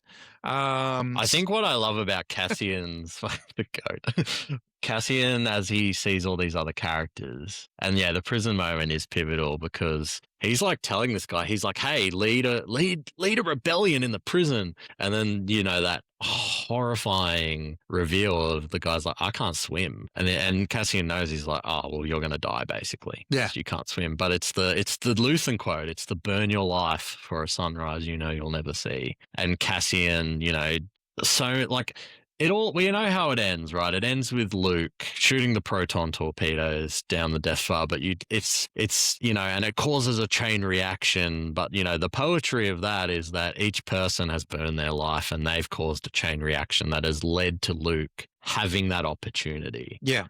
And when you do watch Rogue One after Andor now, and you watch Andor die, and you're like, damn, like what a journey he went on. And it feels like for nothing because you want him to have his moment, but it dawns on you. You're like, none of the Luke thing, the heroic moments can't happen without the acts of rebellion, no matter how small. And what I love about how all of that came about is literally the throwaway, many Bothans died to get us, and all of this kind of stuff. And it's just like all of these little like throwaway quotes from like the OG trilogy that have become like, your father. Well, before people come at us in the comments, Dave, the Bothans line is from Return of the Jedi. Sorry. So that's for the second Death Star. Sorry, second Death Star. You are correct. Apologies. Yeah. I guess I rescind my my Star Wars cred. Retract those pitchfork nerds. I'm sorry. But I mean, it's the same thing, right? It's like, oh, well, they just go and build a fucking another one, so they've got to go through all of this again. And yeah, now I can't wait for Rogue 2, which is going to be a movie about the Bothans. Make it happen, Filoni. Starring Shin Jerso. And Asian Kandor. It's going to be fantastic. And Ruth and Lael. It's going to be the best. And I can't K3SO. Speaking of sassy droids, we have got the war criminal himself, Chopper. Coming in hot at number 9 for me. Number 9, 13 for me. I love Chopper. I love how old he looks, but he's just still getting around. He's got attitude. He doesn't give a shit. He's got little arms. And, we joke about war crimes, but he does seem to commit several. Like, I would love to do a breakdown of deaths caused by Chopper. Well, like to basically inadvertent or advertent. Nah, there is a video online where you can see his kill count. Oh, it's astronomically high. I think it's probably the highest in the series. But no, I'd love to like dust off the Geneva Convention and just see some of the acts that Chopper commits, because I reckon there's a couple in there. Honestly, I love everything. It's weird because like while K2SO is so much higher in my list than Chopper, Chopper is my favorite droid. I know that sounds weird. It's just like the look of him, the two little flailing arms that convey so much. The fact that it doesn't matter what he says, you know exactly what he's saying. And almost 90% of the time, he's 100% swearing. Oh, there's moments where he just goes like, and it sounds like he's saying, get fucked.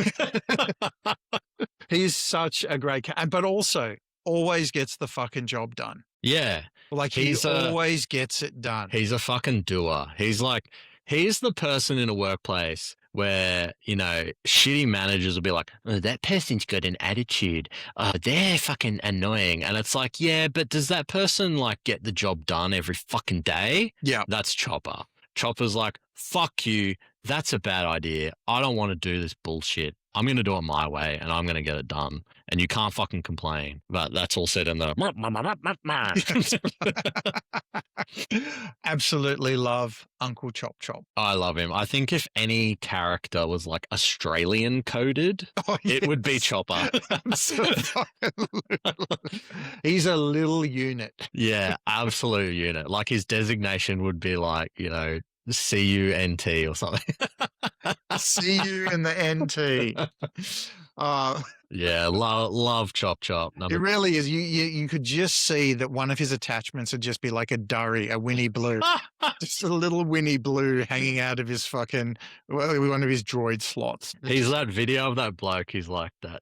A VB long neck at 5 o'clock in the fucking He's just got morning. like one durry sticking out of his mouth while he's talking, smoke coming out. That's Uncle Chop Chop. He's got he's going on a fucking hike. He's going walkabout and he's got the hat with the cork strings on it. Oh A my. stormtrooper like pulls out a fucking vibro blade or something and he's like, that's not a knife, this is a knife. But he pulls out a gun and just shoots him. Like Chopper's the type of droid to walk down the street strapped, and just someone lips off and he's just like, and then just click clack. You know what it reminds me of? The movie tropes where like somebody flexes on somebody and they just lift up their shirt and they're strapped and they're just like, come on, man. You can just see Love Chopper. Number 12, Qui-Gon Jinn. Oh, As I like to say, Qui-Goat Jinn. yes, the failed Jedi Master. Oh, it's such a fucking bad take. You've literally like massacred my top 10. Qui-Gon is coming in hot at number 7, which funnily enough, he was not even in my list a day ago. What's funny to me about you having Qui-Gon in your top 10 is that you've said pretty openly like you were a prequel hater. Out of all of them, the last one was the best of them, and he was the strongest part of the first and of the prequel. And I think Phantom Menace is unfairly shit on. I think Attack of the Clones is way worse than Phantom Menace. I think I remember rewatching them when you said, watch Clone Wars. So I was like, okay, well, I have to do the prequels again. And I remember watching Phantom going, this is not as bad as I remember. This is actually okay. I actually think it's not a bad movie. Clones, I remember watching going, this is so much fucking worse than I remember. And then Revenge of the Sith, I remember sitting there going, okay, this still holds true. But I think he's one of the strongest Jedi characters. And again, these are what I like, and I really do, is that Jedi characters who are more into the spiritual side of the Force, who are not just like, okay, let's just fuck shit up and get it done, or, we must go against this, whatever it is. You know what I mean? I'm not saying he's not a man of action, but violence is not his first recourse. There are other ways, there are better ways. And upon reflection, the reason why I put him up so high is because the fate of that galaxy hinged on him. He survives, and not dying, which was his ultimate letting down of his 2 Padawans. He just had to get good, He did have to get good. The result of him getting mauled was oh, stop it. I knew it was bad and I just went with it. Sorry, mauled and poked. I just doubled down. Or as I like to call him, Qui-Gon. Once Fucking see yourself out, cunt. I'm here all week. Try the veal. Straight to the trash compactor with that shit. This is why we should have a 2-hour limit on the podcast, because when this happens, absolutely not. My brain goes, no, when I really went back and thought his arc, as small as it is the most pivotal. The domino effect of his death is carried by the entire universe. Absolutely. Yeah. Like I always viewed it as Qui-Gon is the father figure Anakin needed, but Obi-Wan is the one he got. and it's a different outcome. That's why it's Duel of the Fates. But it's also us talking when we were talking about this before, about, you know, failed relationships between, you know, masters and Padawans and stuff like that. I think it's, you know, the biggest failure of Obi-Wan is that he's not Anakin's master, he's his brother. So it's less of a teacher-student, father-son relationship and more of a equal brotherhood relationship, which is why ultimately it fails besides everything else. And it starts poorly too because, you know, and because people don't really give Phantom Menace the time. You know, there's some pretty pivotal lines from Obi-Wan about Anakin. Like when they bring Anakin back, he compares him to Jar Jar Binks. Like he says, I get the feeling we've picked up another pathetic life form. He's saying that about Anakin. Yeah. Like it's nuts. Obi-Wan's not even a knight yet either. So like he's still a Padawan. And it's like, you know, this not opportunity, but this burden to train this kid is like foisted upon him. What I always loved about Qui-Gon doesn't believe in like the system. He believes in what the Jedi Order is fundamentally meant to stand for, but doesn't in practice. Yeah. And that's why he's always clashing with the council. And, you know, Obi-Wan says that straight up to him. He's like, oh, if you like dropped your attitude, basically, you would be on the council. And Qui-Gon's just kind of like, it's not about that. Yeah. It's not about the seat. It's not about the status. It's about doing what's right. Like he doesn't believe in the system, but he believes in true justice and true equality. And, you know, like he probably would want to free all the slaves on Tatooine, but he can't because he has to operate within like the bureaucracy of the Republic. And, you know, people don't like that George went into like the politics and the bureaucracy and all that of the Republic, but I think it's a very clear, you know, exploration of why you don't mix church and state. Because the Jedi are like wrapped up in that. But they shouldn't be. They should be their own thing. And yeah, Qui-Gon is, as I like what I was saying about Plo Koon. If there's more Qui-Gons, you know, the Jedi Order is probably a little bit better for it. You Agreed. know, I feel that like when, you know, his death is tragic because it doesn't just, you know, hurt Anakin and all that. It hurts the galaxy. But, you know, he's just a good person fighting. He's always advocating for the right outcomes. And then that person is just no longer a voice in the room. No one holds the Jedi Council to account more than Qui-Gon does, I reckon. Yeah. And they really need that. But yeah, Qui-Goat Jinn. It's funny in the novelization of Phantom Menace, because you obviously get a bit of the duel from his internal monologue. And he's like talking about how he's actually struggling fighting Maul purely because he's old. Because he's like, oh, my knees. And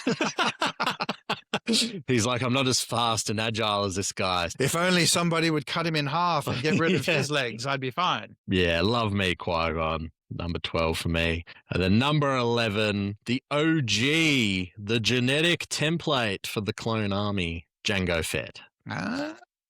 One of the brightest lights in what is otherwise a shitty movie, which I still love, by the way. I love Attack of the Clones, but it's such a bad film. It is a terrible movie. Like the pacing's bad. We'll get into that another time because I could talk forever about it.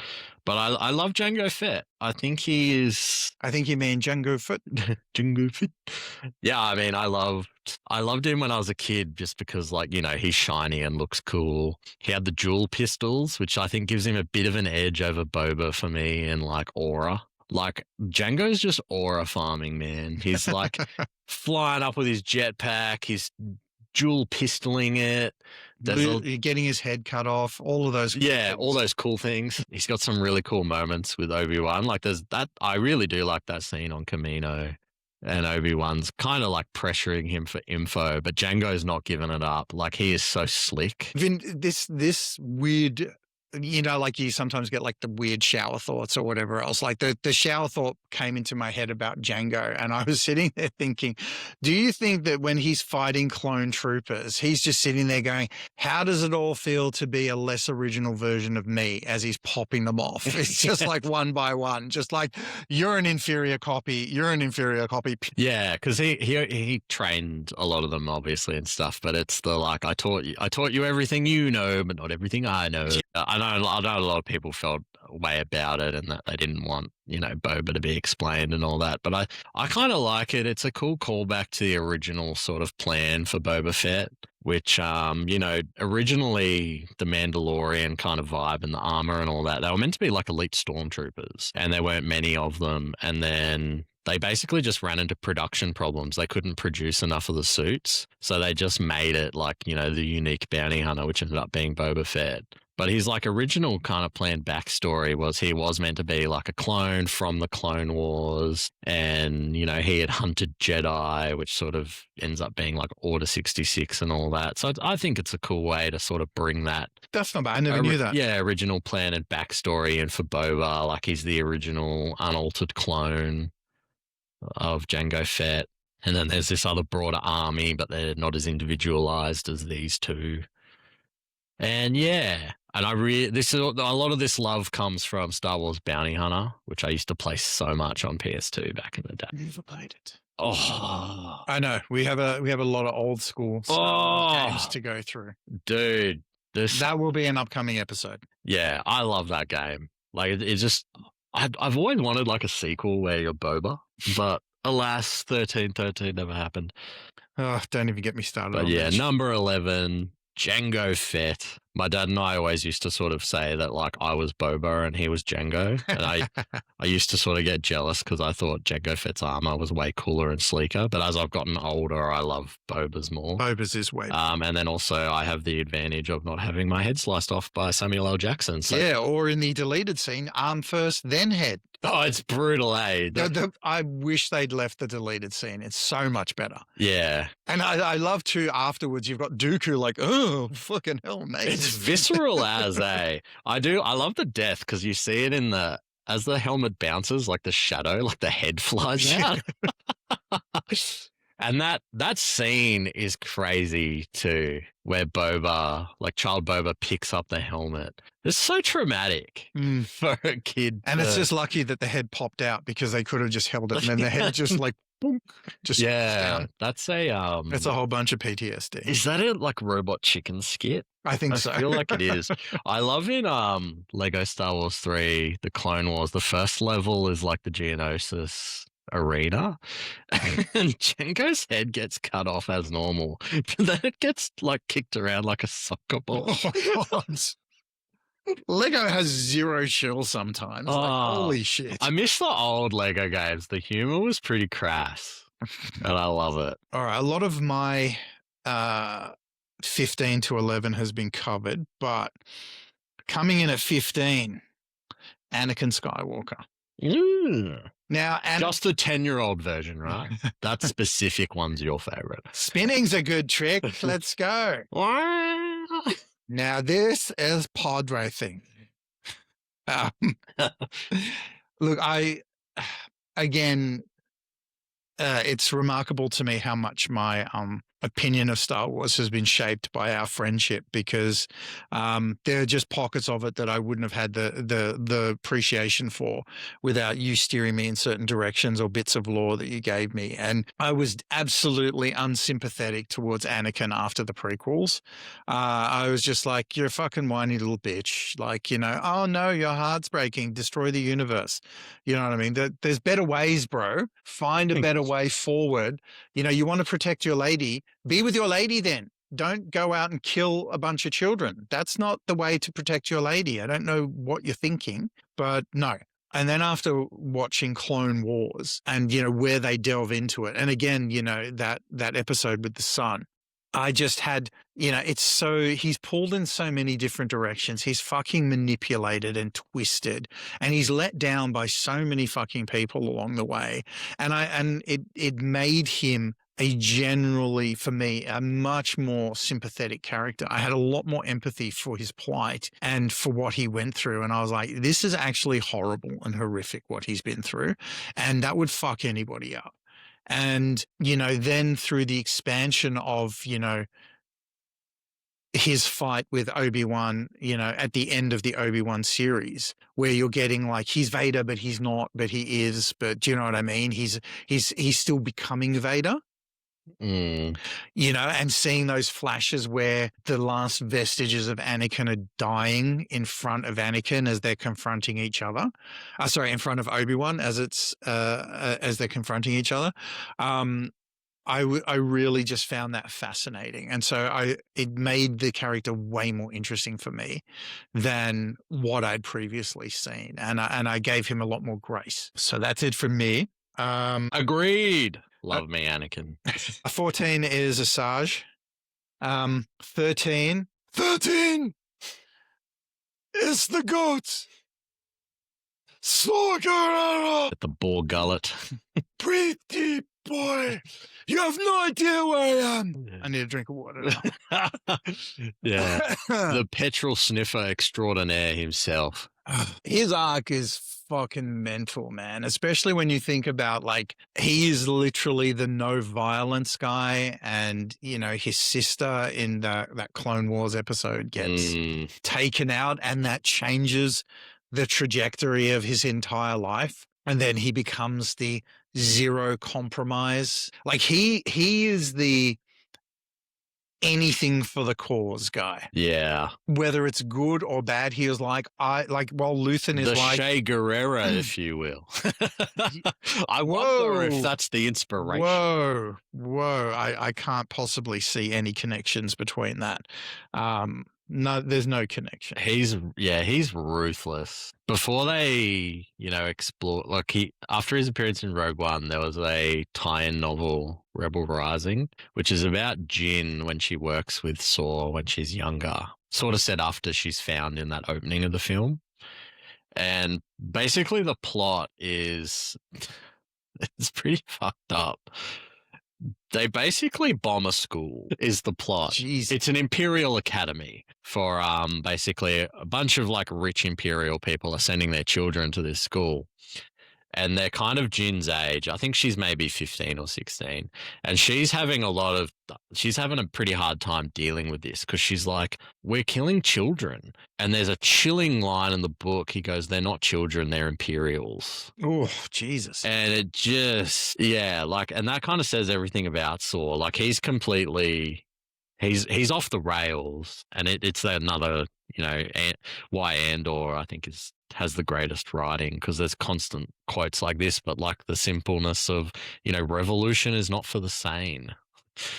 And just, he's the best example of you're going to lose yourself in this fight. And, he sacrifices he loves Jyn. And she was just like another cog in his wheel of he was like, but I will sacrifice you in a heartbeat to get the fucking mission done. Yeah, nothing is above the cause, basically. Him and like Luthen are cut from the same cloth. I just think because Saw's been doing it longer. Like, because he's been fighting since Onderon, since he was a teenager, basically. Yeah. And it's cool to see that his rebellion, it was, I started fighting the CIS when the Separatists took control of my planet, and then it became the Republic, and then it became the Empire. So, his whole life has been a fight, and it strips away his mind. But I think what's cool about his character design is like almost every time you see him in a property, whether that be like, because he's obviously in Clone Wars, and then in Rebels he shows up. He's like older, more scarred, and then he shows up again in Andor and Rogue One. He's like missing limbs. He's got a robotic leg. He's like he's got like asthma. He's got like the O2 canister like attached to his suit of armor, and he like literally is breathing like through the apparatus. It's kind of like a cool parallel to Vader. I was thinking that. Yeah.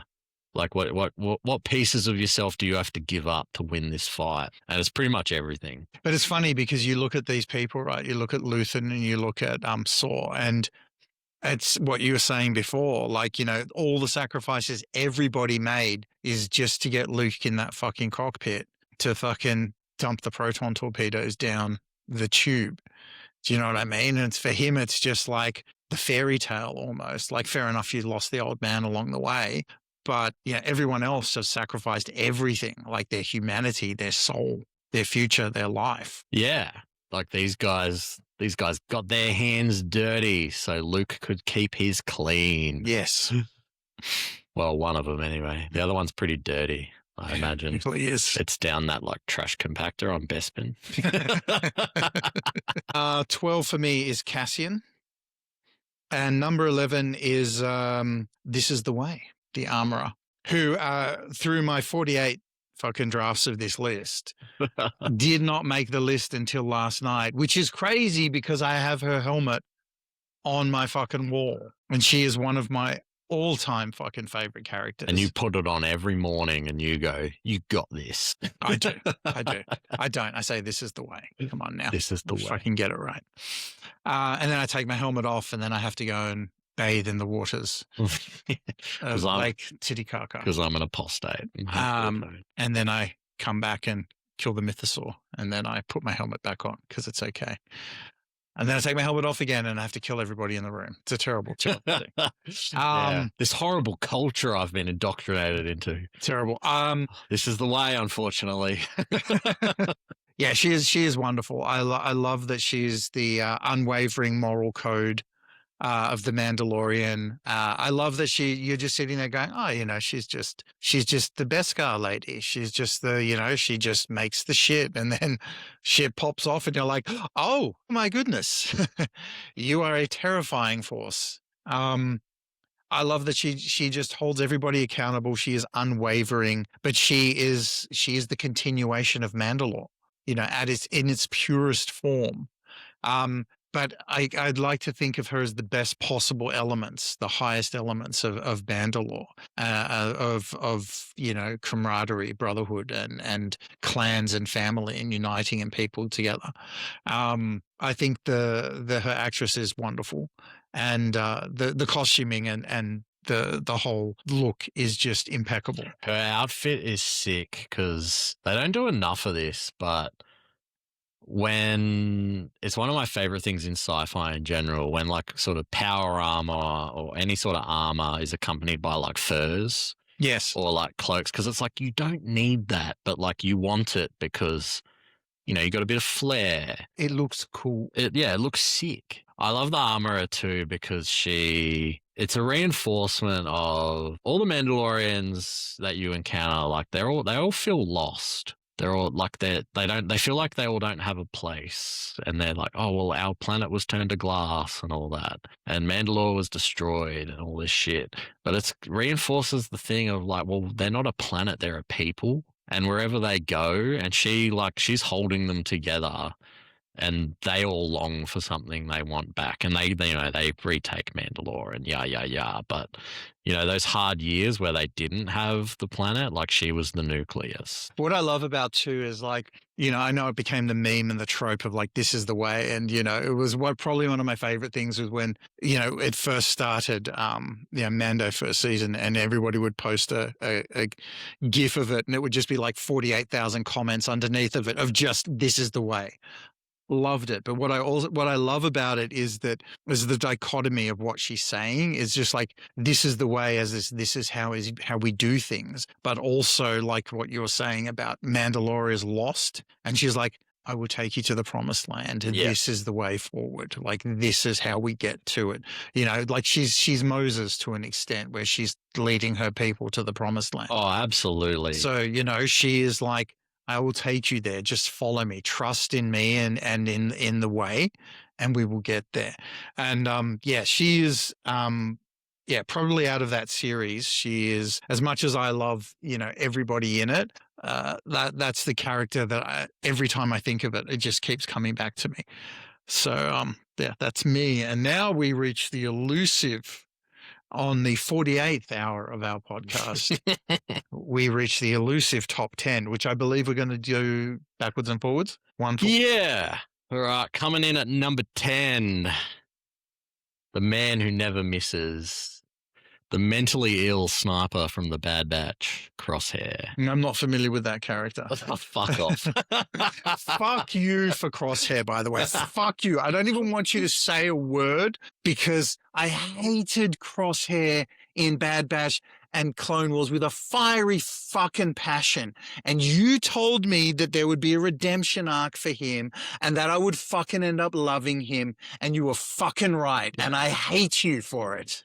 I absolutely hate you for it. Sorry, I'm done. Please proceed. Yeah, called it from day one. You really did. Since day one. You called it right from the start. It was good soldiers follow orders.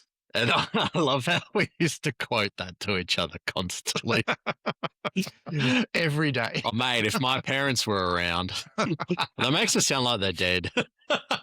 They're not dead, but, you know, if teenage Hayden They're just frozen in carbonite had somewhere. seen The Bad Batch, if it had come out back then, I would have walked around the house quoting Crosshair constantly, good soldiers follow orders.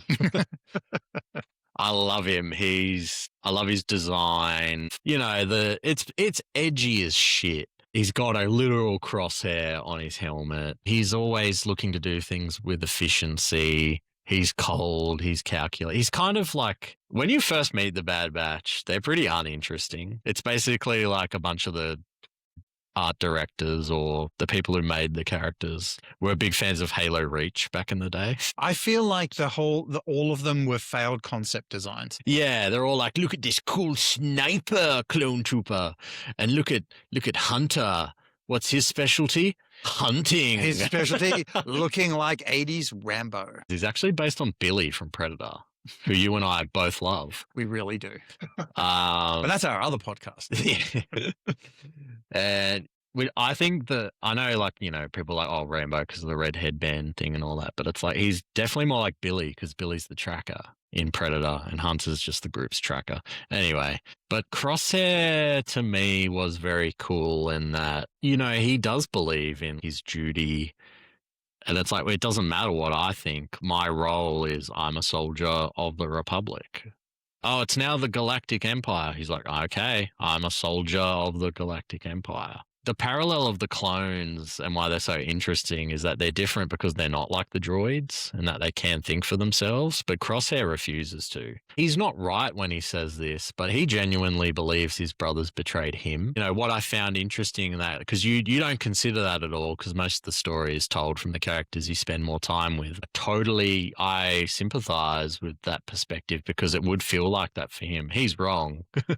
But, you know, and he figures out he's wrong in the worst possible way. That episode where they're on that planet with the abandoned clones who are like waiting on supplies. Oh, that's one of my all-time favorite episodes. Like, that is his growth. His growth is weird because it's like you said, he doesn't think for himself, and then his growth becomes exponential in such a short amount of time. Yeah. And that episode is pivotal. Yeah. And, you know, Mayday saves his life when they step on the trap. And, you know, he's just here being like, oh, well, if the Empire kind of cared for us, wouldn't they, you know, look after these blokes? And like the whole time they're there, they're basically guarding new supplies that are being shipped off to another planet. And it's just heartbreaking watching him slowly come to the realization that the clones were expendable this whole time. And the only people he really had to lean on were, you know, Clone Force 99, who he abandoned because he could have easily just have gone with all of them, but he chose not to.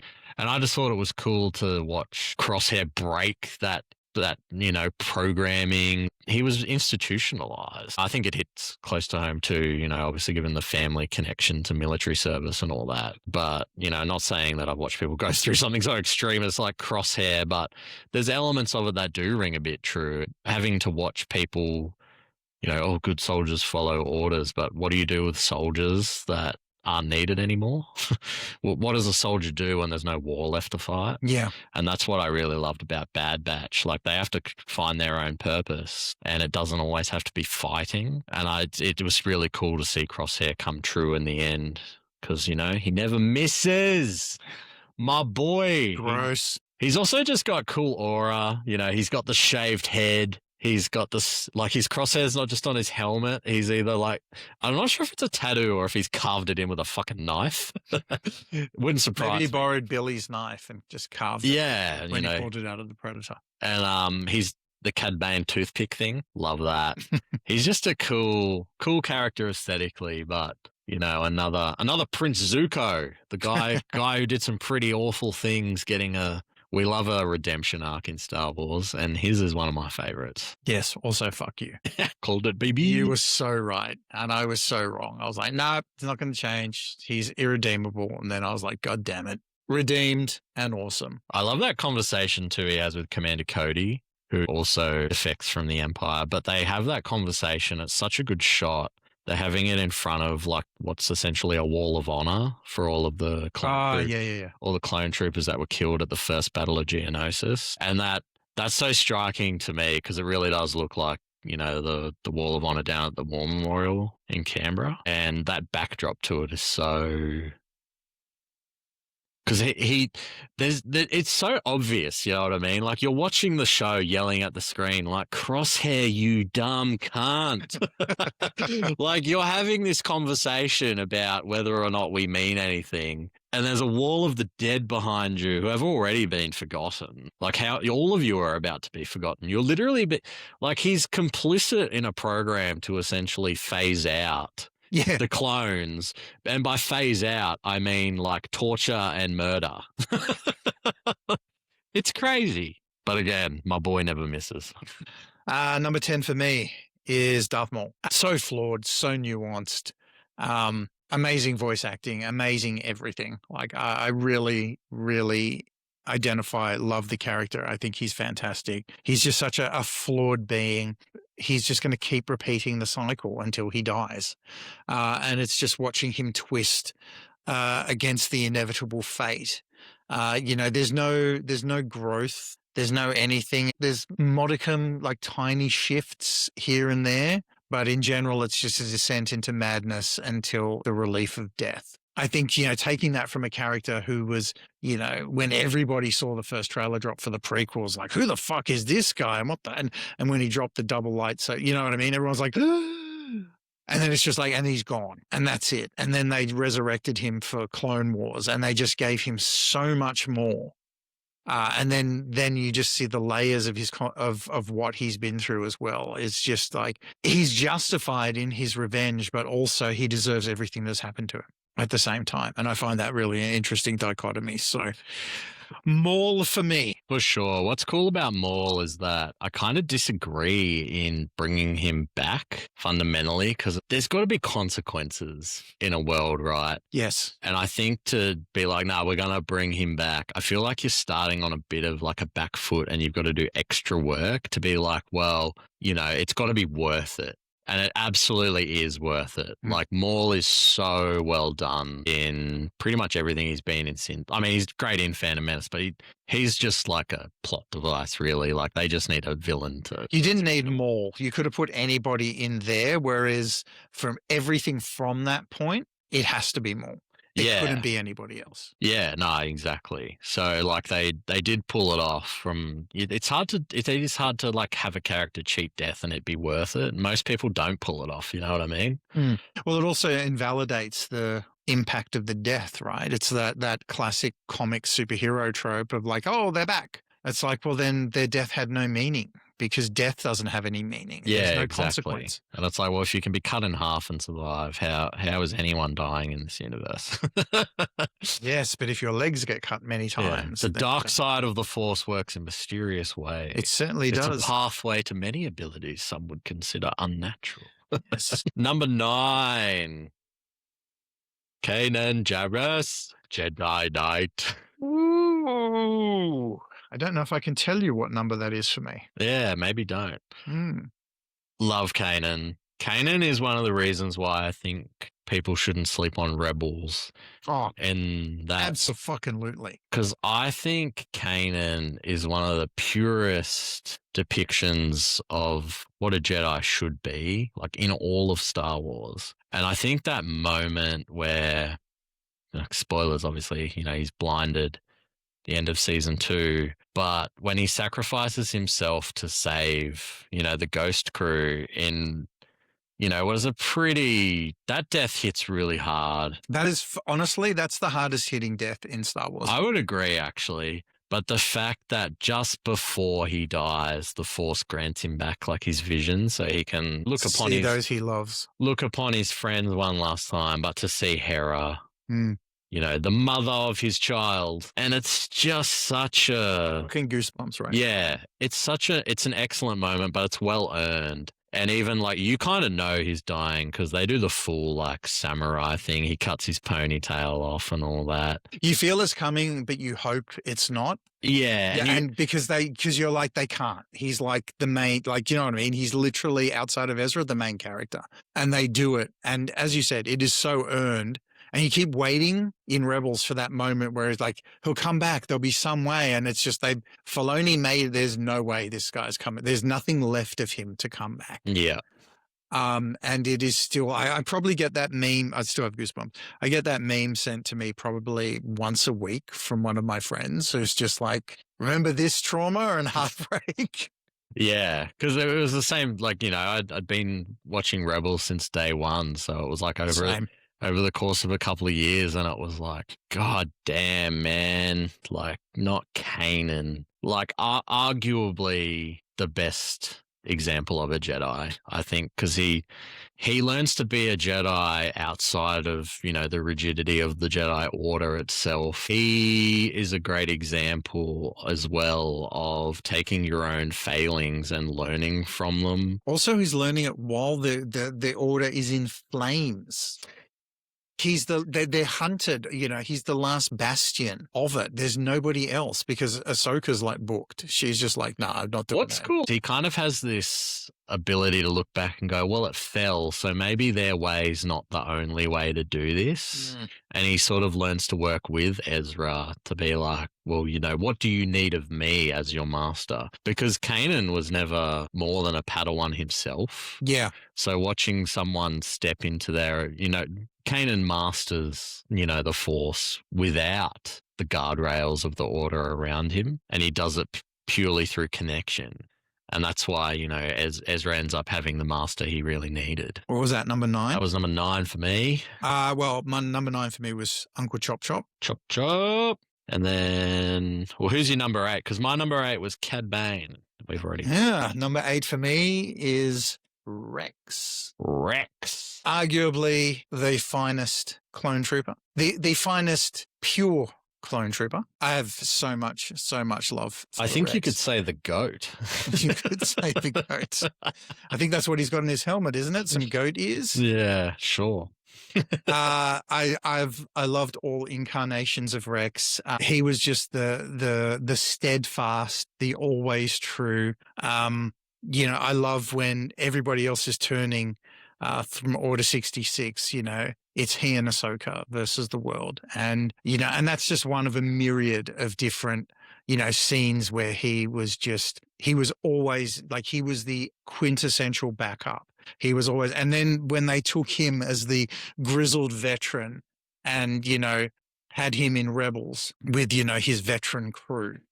I really loved that he was just, it didn't matter what incarnation, he was the leader of men, you know, and not only just a leader, he was like the finest, the most trustworthy, like as you were saying that Kanan was the purest form of the Jedi, he was the purest form of a leader that you could ask for. And not in the good soldiers follow orders, as in what is the right thing to do. The moral backbone. And I always loved Rex right from the beginning. I loved Rex, and that love only deepened as the series went along. Well, I might as well reveal Rex is on my list too, because I can't have a tattoo of, you know, something. I'm not surprised, my friend. Rex is high for me. Rex is number 3. Ooh. Yeah, look, I always loved Rex. From the moment he appeared, blue's my favorite color, so immediately I was like, I love this. But he had the 2 pistols, very Jango Fett reminiscent for me. Being like a prequel lover kid, loved that. But then, yeah, as the series went on, it was kind of like, it's like I remember when I sort of first started in my career, you know, someone who did some mentoring with me early said like, oh, like who's like a great example of like a leader in your mind? And they were 100% expecting me to say someone like in real life. But nerdy me was like, oh, you know, I was like Optimus Prime, Leonardo. But I was like, honestly, probably Captain Rex. Like he's a great leader of anyone he has to lead, whether that's in his like capacity as the captain of the 501st Or, you know, later on when I love the depiction of him in Rebels, like old veteran Rex, and he's, you know, chilling with Worf and Gregor, and he just dropping wisdom, yeah, dropping dimes on everybody, just like boom, boom, here you go. you know, and he's the leader there in that scenario, but like Rex was a captain and Wolf was a commander and Gregor was an ARC trooper. Sorry, not an ARC trooper. He was a Republic commando, like special forces. So like realistically, Rex is kind of the lowest ranking of the three, but Rex is clearly the leader. Yeah. And it doesn't matter at which point, you know, like you in that Clone Wars movie, like Ahsoka is palmed off almost immediately by Anakin because he doesn't want a fucking bar of having to be responsible for a Padawan. And that, you know, that interaction they have where she's like, oh, well, I outrank you, right? Because I'm a Jedi. And he's just kind of like, well, no, because in my book, experience outranks everything. And throughout the series, he like builds upon those experiences constantly to be that rock for everyone around him. Like it's not, I think it's lost on a lot of people about like, yeah, the Jedi have all those abilities and they're supernatural and all that bullshit. But when the chips are down, they kind of lean on Rex a lot as well. Oh, like sure. For sure. Anakin, like Rex is Anakin's go-to, you know, and arguably Anakin does not survive without Rex on any number of occasions. No, exactly. Because Anakin's not a leader in the traditional sense. He's a leader through action only. So he's the like, you know, leading from the front, I'm going to go do my crazy maverick shit and you're going to like follow me. But there's got to be someone behind Anakin to like lead those people to victory. And the person who orchestrates all of that is Rex. Yeah. And, you know, he's the confidant as well of Anakin. Like, and when Anakin needs to offload, like, the burdens of, like, you know, the burdens of leadership, they're falling to Rex. But Rex doesn't get to offload those to anybody. He carries them with him. You know, he hasn't passed yet, and I'm hoping we still get a little bit more of Rex to see how his story ends. Yeah, me too. But, part of me is, like, really hoping for, like, a live action Rex by fucking old Tamura. Yeah, I mean, coming back. He was like, we got those cool like flashback scenes in Ahsoka season 1 where they had him, you know, in his phase 1 and phase 2 army interacting with Ahsoka. But I'd love a meaningful role. Like I would like if this is fan fiction hour, I hope like Ezra contacts Rex and is like, I need to go and find Sabine and Ahsoka, and then Rex is like, it's time for one last adventure, you know. Last ride. Yeah, let's go. He's got his fucking walking stick. He's just Wolf takes him on his back. Yeah, I love Rex. You're right. He's the pinnacle of like the clones down to like he's what they envisioned all of them to be. 100%. He is like the epitome of like in a perfect world, every clone trooper is Rex. Yeah. But they're not. There is only one Rex. So yeah, that's Rex. But speaking of great leaders, my number 7, Padme Amidala. The goat. The goat. I don't think this character gets enough appreciation in the broader fandom. I know she's got a bit of a niche following that's very dedicated. No, she does die of sadness. Look, I don't think that's really what she dies of. I think it's more like, you know, Sidious is manipulating perhaps the midichlorians to take her life force to make Vader survive. And I think that's why Padme dying while Vader is sort of being created is kind of why they're spliced together. That's interesting. I hadn't considered that. That's always been my feel on it. Like it's maybe not communicated in the or delivered in the best way. So it's literally like I think it's in the line, right? Where if you take it literally, for reasons we can't explain, she's dying. Yeah. But it's more of like, we don't know what's happening here. And it's the Force working in mysterious ways. That's how I That's a very interesting take. That's how that's what I thought was happening when I was younger. I was like, like her life force is being stolen to sort of, and because she says that line to Obi-Wan, right? There's still good in him. The good in Anakin is like Padme. Wow. Okay. That's how anyway, I love Padme because I think she's a strong character. Normally people preface by like strong female character, strong character. But what I love about her as well, she also has the ability to be soft. And that's really cool because Especially when she was letting Anakin down. She was dressed very demure and softly. Sorry. apparently that outfit that she wears in that scene is like specifically designed by George. Which doesn't surprise me. But no, Padme is very headstrong and she believes in what she believes in and equality for all and true justice and all that. But she also has she has elegance and grace, and that's really represented in her like lavish, wardrobe, which is always astounding and like really cool. They explore like, her personality through a lot of the fashion, I think. And like what Naboo culture sort of looks like. She's a strong leader, within the system as well, and she's the type of like senator, I think, that she walked so Mon Mothma could run. If Padme survives, she probably fulfills the Mon Mothma role. You know what I mean? Because she. I do love in Attack of the Clones, she has that convo where Anakin's like, oh, like democracy's bullshit. What people should do is like sit around and decide what the best way forward is and then do that. And she's like, you absolute fucking buffoon. That is exactly what democracy is. And then he's kind of like, oh, well, what? And she's like, the problem is people don't always agree. And it's this thing of like, I feel this a lot in Australian culture. Like, so many people don't understand how government functions. And they're constantly like whinging about it in the same way Anakin does. But it takes people like Padme to be in the system to be like, no, this is how like mechanisms of government actually work. But then she's also not above getting her hands dirty and participating in, aggressive negotiations. That's right.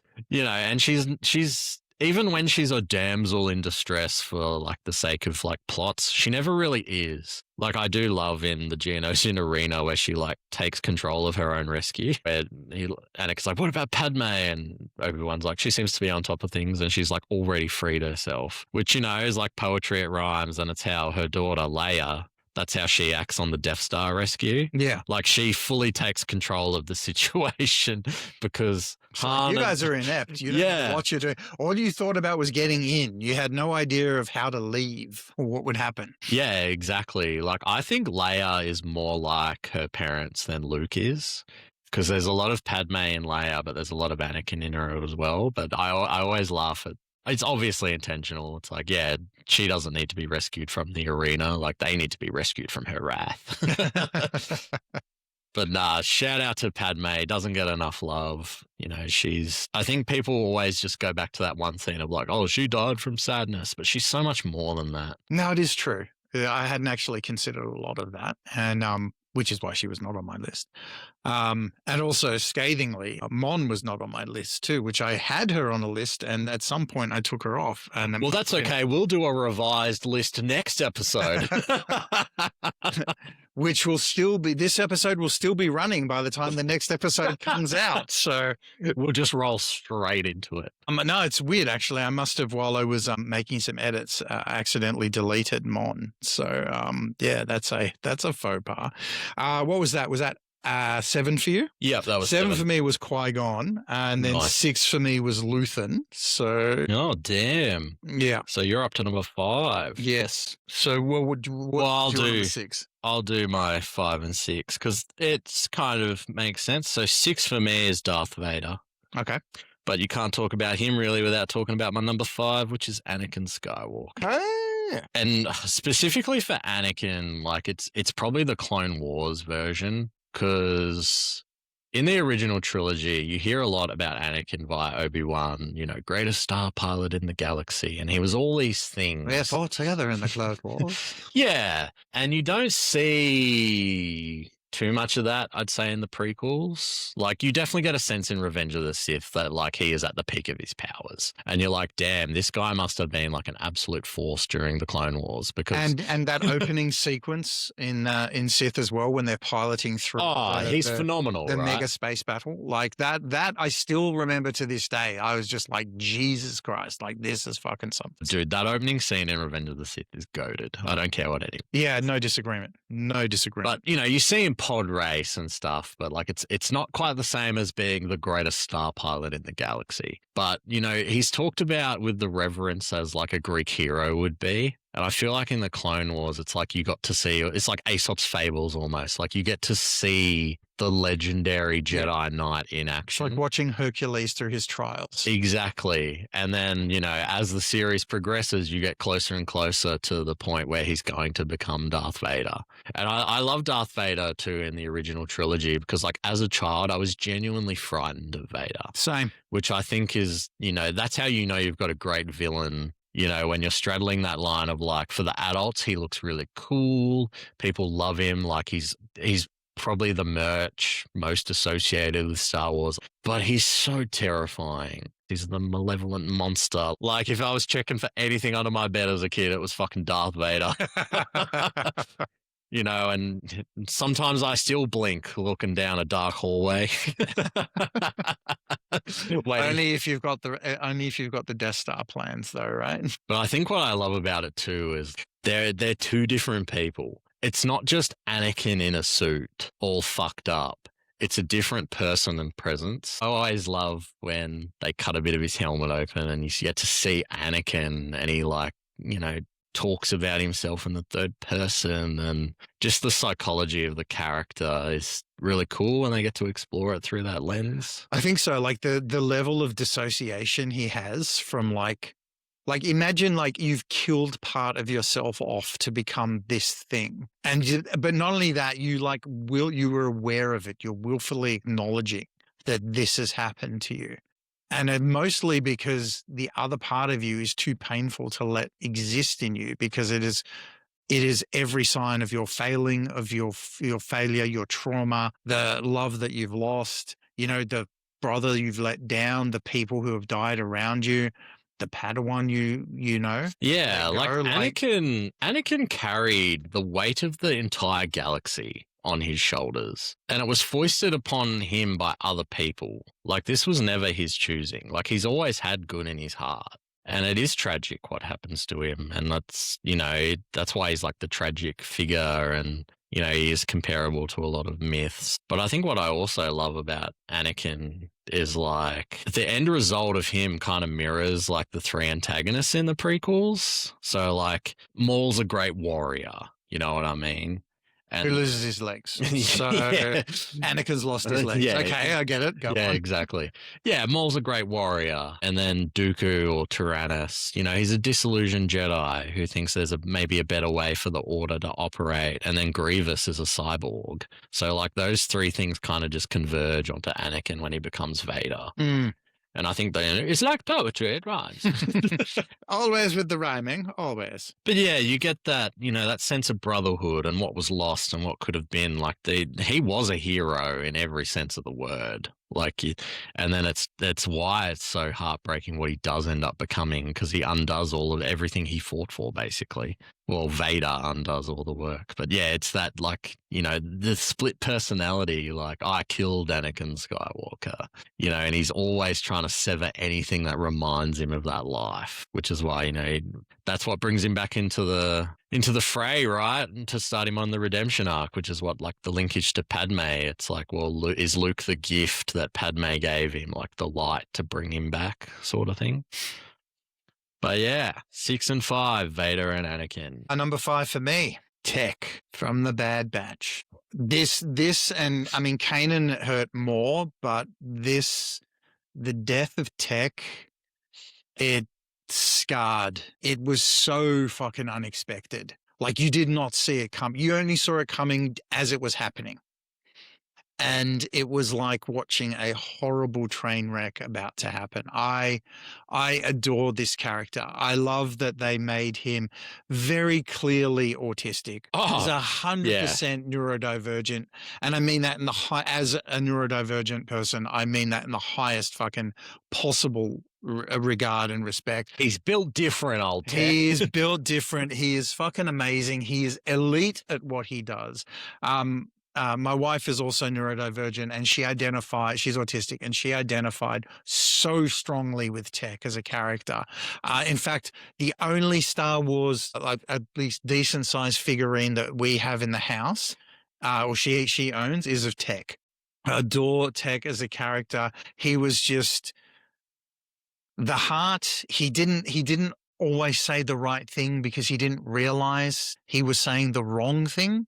Like his heart was always in the right place. There was never any malice involved. He was always trying to do the best for his brothers. And ultimately, he makes the hugest sacrifice to protect and save all of the people that he loves. And I remember discussing it with you going, like, I think we were both still in shock because we watched the episodes as they happen. And then there was, because we're nerds, massive nerds, literally we'd both watch at the same time and then message each other. Have you watched it yet? Okay, let's debrief. I mean, like, do you think he's coming back? They've got to bring him back. And you were so adamant they can't bring him back. It's like, because his death would mean nothing. It's like, it has to be earned. And you felt the ripple effects of his death. It stayed with me, man, for so long. Like, I was like, I know this is just a fictional character, but fuck me, that hurt. Yeah, and like I wanted him to stay dead, but part of me, like I'd be lying if I wasn't like, bring him back, bring him back, bring him back. 100%. Because, you know, part of me was like, they had the glasses. My GoFundMe is happening. Yeah, they had the glasses, man. That means they had the body. That means they could bring him back. They've got the... Yeah, but it was so well earned because, you know, it's so gut-wrenching thinking about it, where they're trying to save him and he has that, like, when have we ever followed orders, you know, kind of thing back at them, and they have this like, God damn it, he's always right. Like, you know, even in his final moments and we're trying to save him, he's still right and he's still doing the right thing. Like Hunter, I know they were like, everyone was like, Hunter's the leader. I always felt that Tech was the leader. Nah. Tech, it's the thing, like with Anakin and Rex, right? It's like Hunter's the one leading from the front, but there's someone behind him that has to be like, all right, mobilize. I think too, what Hunter loses his way a little bit because he becomes so focused on Omega. And I think Tech steps up into that role a little bit. Because he has to. Yeah, exactly. And, you know, initially he is kind of cold and unwelcoming, and I didn't really feel much care for him at all. But he grows over the course of that show to the point where, like, he is the heart of the team, which he shouldn't be. And that takes a lot of good writing chops to pull that off, especially in a way that doesn't feel, like, tokenistic. Of, like, look at our neurospicy character. That's all the rage lately.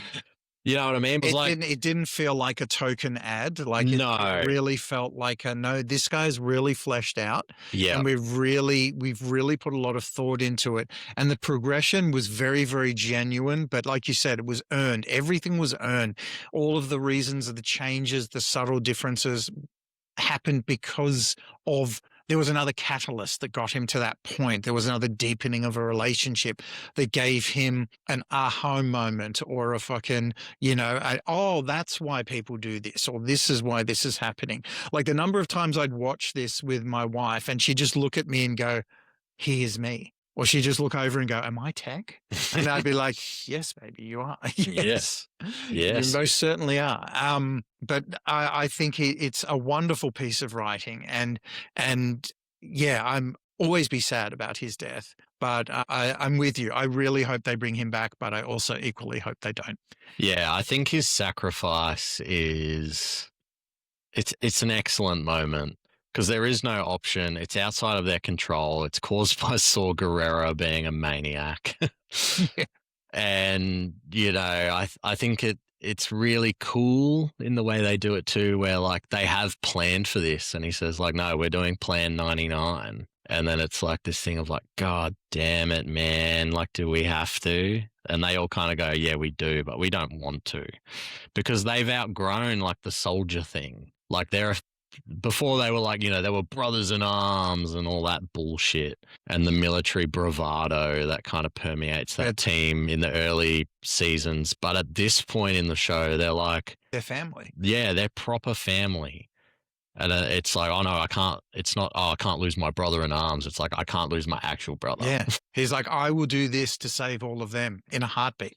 Yeah. And it literally, you see it dawn on him. He's like, no, it's almost like a mathematical calculation because it's Tech. Yeah, he just sits there and goes, he just weighs up the odds and the options and he's like, this is the only decision. And I'm the one to make it because I have the strength to do it. Yeah, and like realistically too, it's like it's a suicide because he knows they're going to try and save him, so he chooses to let go. Like Yeah. he makes the choice. And what I think about that on like I guess a meta level is like suicide is often framed as like selfish, like in a lot of media, but also I think people's opinions towards suicide in general. It's always like a how could you do that, or how could they like leave their family behind and all that.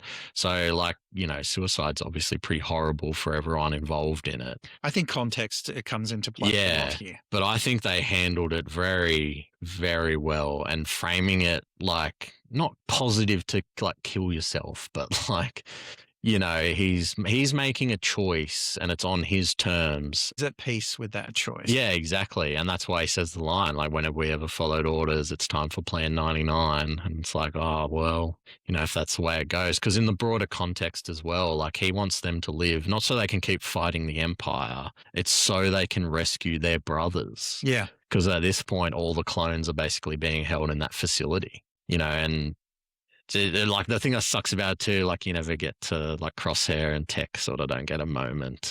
But anyway, we love Tech. We really do. I want a Tech like tattoo, like a memorial tattoo.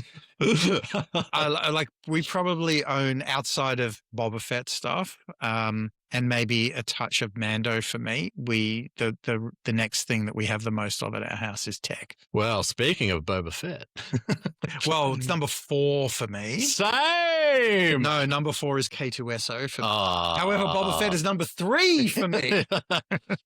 Boba Fett's number 4 for me. Why am I not shocked? And for first-time listeners who are here at the 78th hour of this podcast, Boba Fett is what Hayden and I initially bonded over at work when we both realized that we are both mad for the bounty hunter. Yeah, because when I first started at work, you were still working from home, and the stooge who was there was like, oh, you can sit in that desk. And he sort of said it with a bit of like, oh, that desk is yucky. And I looked over at the desk and it just said like your nameplate was there. It's like, Dave. And then there was the Disney Infinity Boba Fett figure. And I was like, fuck yeah. I was like, who sits here? And everyone was looking at me like I was a weirdo because I fucking am. And they're like, Dave, why? And I was like, does he like Boba Fett? And they're like, we don't know who that is. And I was like, fuck me. Is this the workplace for me? What do you mean you don't know who Boba Fett is? And that started, I think it's been a 7 or 8 year conversation about Boba Fett and fucking everything else. So yeah. It's only been 4 years. Oh my God, has it? Holy shit. It's almost as long as this podcast. I fucking love Boba Fett. I know he's not number 1 on my list, which is so weird to say it, but I fucking love Boba Fett. He is probably my first Star Wars character love and will always be. I absolutely own more Boba Fett figurines, merchandise, and anything else. And I know you're probably going to be asking, well, why the fuck isn't he number 1 on your list, Dave? I have more merch of Boba Fett than anything else I own in general. So like he should be number 1 for me as well. Yeah. I love the character. I love the fact that literally you get nothing from him until like post the fucking OG. The only thing that's said to him is no disintegrations, which would be a great name for a podcast. And the fact critically acclaimed podcast. Critically acclaimed podcast. By the guy on the lift. With up to and as many as several viewers. But it's one of those things that it just set the scene for the mythos of just like, who is this guy's a badass. He takes no fucking prisoners. Who the fuck is he? As you said, he had the iconic fucking armor. Oh. There's just air, this gravitas. It is what the kids call aura farming. The aura. Boba is absolutely aura farming. And that line too, no disintegrations. The reason it's so fucking cool is because Vader doesn't address any of those other bounty hunters. No. And Vader doesn't fucking talk to fucking anyone. And the thing I love so much in that scene is Boba doesn't nod. He fucking backchats the cunt. And like, I remember viewing that as a kid thinking, oh my God, because, you know, I was shocking Like I'm still a shit talker, but like, I used to cop that all the time, like no back chatting. But it was just like, if Boba Fett can back chat Darth Vader, he's obviously a badass. Like that's my logic. What I love too, and I'm probably overthinking it, but I always feel like when it comes to bounty hunting, it's like, you hear it in all movie tropes or whatever. He's worth more alive than dead and all of that. And he's just like, nah, you know what? I don't care. I'm just killing every motherfucker I go after. I don't care about the money. You know what I mean? Like, I'm Yeah. just bringing you in cold all the fucking time. Doesn't fucking matter. I loved him already, even without any of the prequel stuff, even without any of the Clone Wars stuff. I was already enamored and in love with him. I think where it just took me over the line was when Book of Boba Fett came out, and then they explored the tribalism that we talked about before, and that element, and just him being lost and trying to be like, well, the way I've done it before doesn't work anymore. And they were like, oh no, there's actually a human being underneath all this, and he's a pretty fucking interesting human being underneath it all. I was like, okay, I'm like double, triple sold on this, and I'm really fucking sad that we'll more than likely never see another Book of Boba Fett or another Boba Fett led thing. What, you don't want 8 episodes of Boba Fett with 2.5 dedicated to Din Djarin? What? I want at least 3.5 to 4.5 episodes dedicated to Din. You don't want a lead character in their own TV show to be sidelined? That's crazy, David. Oh, wow. Well, you know what? I'm a crazy guy, man. I'm a crazy guy. No, I adore this character. Same. I absolutely love him because, like, as a kid too, grew up watching a lot of westerns, and like that's one of my favorite genres. But he has that western swagger about him. I love when he, like, the dinner party, on Cloud City, and he walks out from behind Vader, and you hear the clicking of the spurs, and it's like, why does a guy with a jetpack have spurs for a horse? Like, I know there's none on his fucking. I remember calling it in, like, I think it's episode 5 of Mandalorian season 1, where Fennec Shand, gets gunned down by Mando, and then you just hear like there's boots walk towards her, and you hear the spurs. And I was like sitting on the couch with my friends, our wife, and I was just like, "That's Boba Fett," and they're like, "No, it isn't. That's like the biggest wishful thinking I've ever heard." I was like, "That is Boba Fett. They are the spurs." And they're like, "He doesn't have spurs." And I was like, "Oh, contraire." And I remember like pulling up the scene being like, "Hey, when he walks out, you can hear the jingle jangle, He's got those spurs that jingle, jangle, jingle." He's just so cool. Like, he's got 5 lines in the original trilogy, but it's all about cool factor. What I remember is when goes out like a bitch though. One of the scenes I've always loved is when Lando has infiltrated Jabba's palace in Jedi, and they're like giving the looks around, and they gets like the nod. Or is it when Leia comes in with the mask on? Yeah, Leia comes in after she's using the thermal detonator, and Boba Fett gives her the nod, and he's kind of like nodding, but he's also like just giving his blaster just the tiniest of pats at the same time, and it's just like, recognizes game, but also I'm watching you. That's 100. It's 100% respect because he's so quick on the draw as well. Like it comes up immediately, almost like they've sped it up, but then he lowers it like slow motion. Yeah, like almost like it's taking too long. It's like, come on, mate. My dad will like feature a lot, I think, in this podcast because he's so intrinsically linked. But like before I'd seen Star Wars, downstairs in the garage, Dad had like, he built a lot of models and stuff, but he had a small little Star Wars collection then, and he had there was a Jabba the Hutt figure, and I think you turn the top of his head. I've got it out there actually. You turn the top of his head, and his tail spins, and then next to that he had a Boba Fett figure, which it's either the Power of the Force line or it's from the Shadows of the Empire figure line. But he had like he's got like his cape, and he had like Wookiee braids or whatever as well. And I just remember seeing that figure and wanting to play with it purely because it looks so cool. And like the jetpack and everything, because I'd seen Toy Story at that point. So there was a bit of Buzz Lightyear about Boba Fett to me, and I think purely because they both had like a jetpack.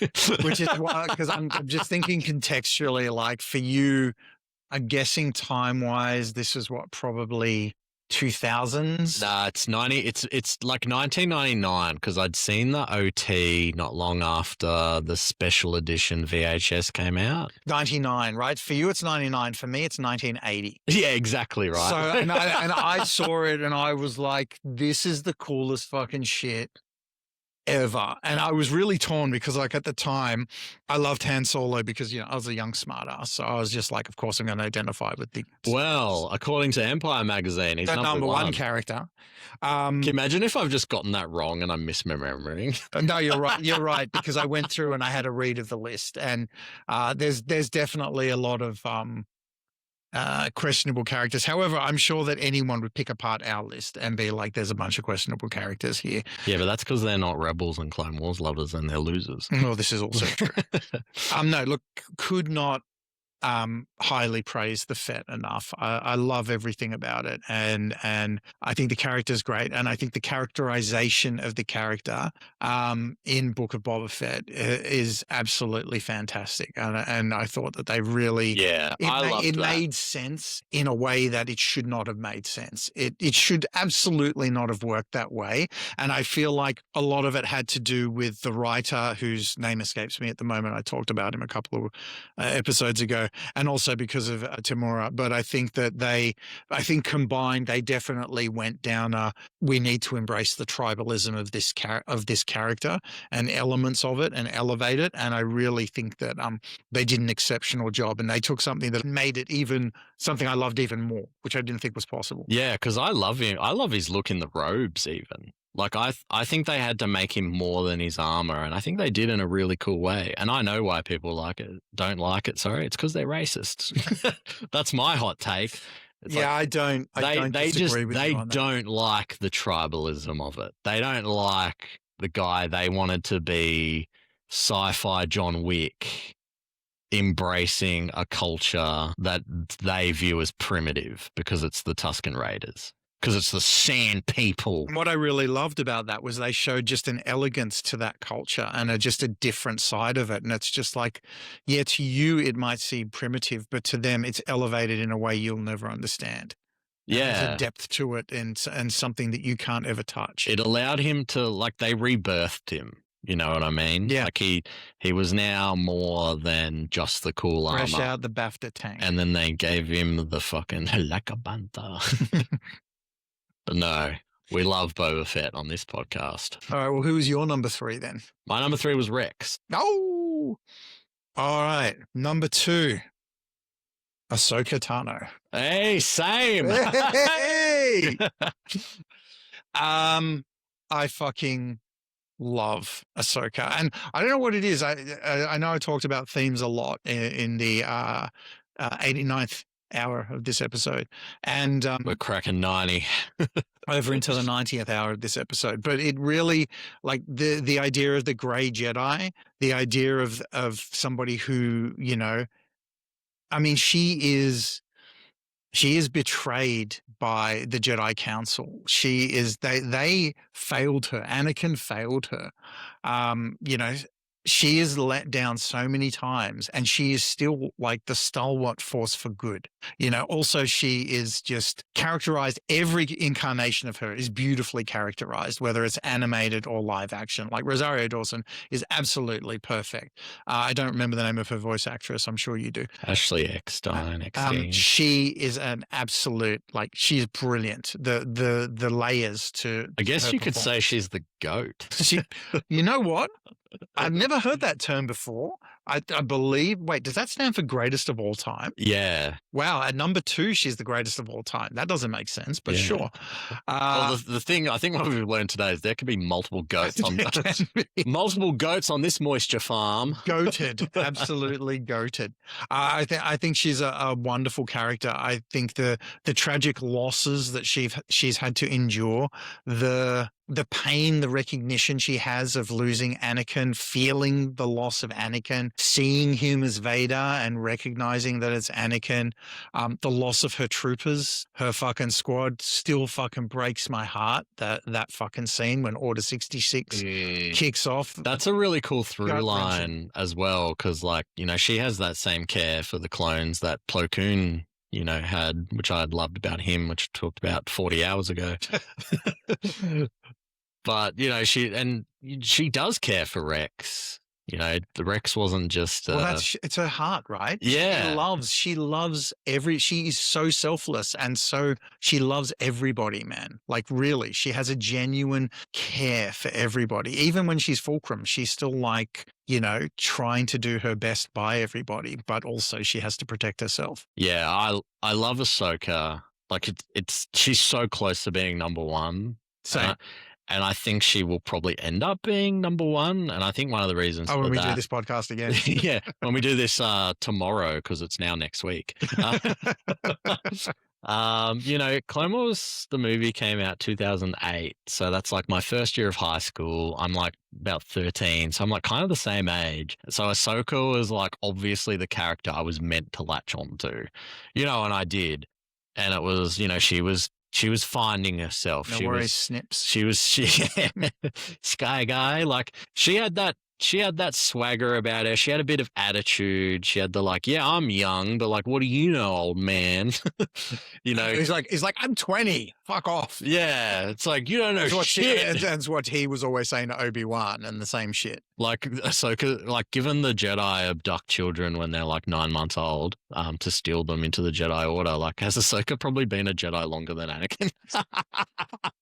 Fucking hell. Probably.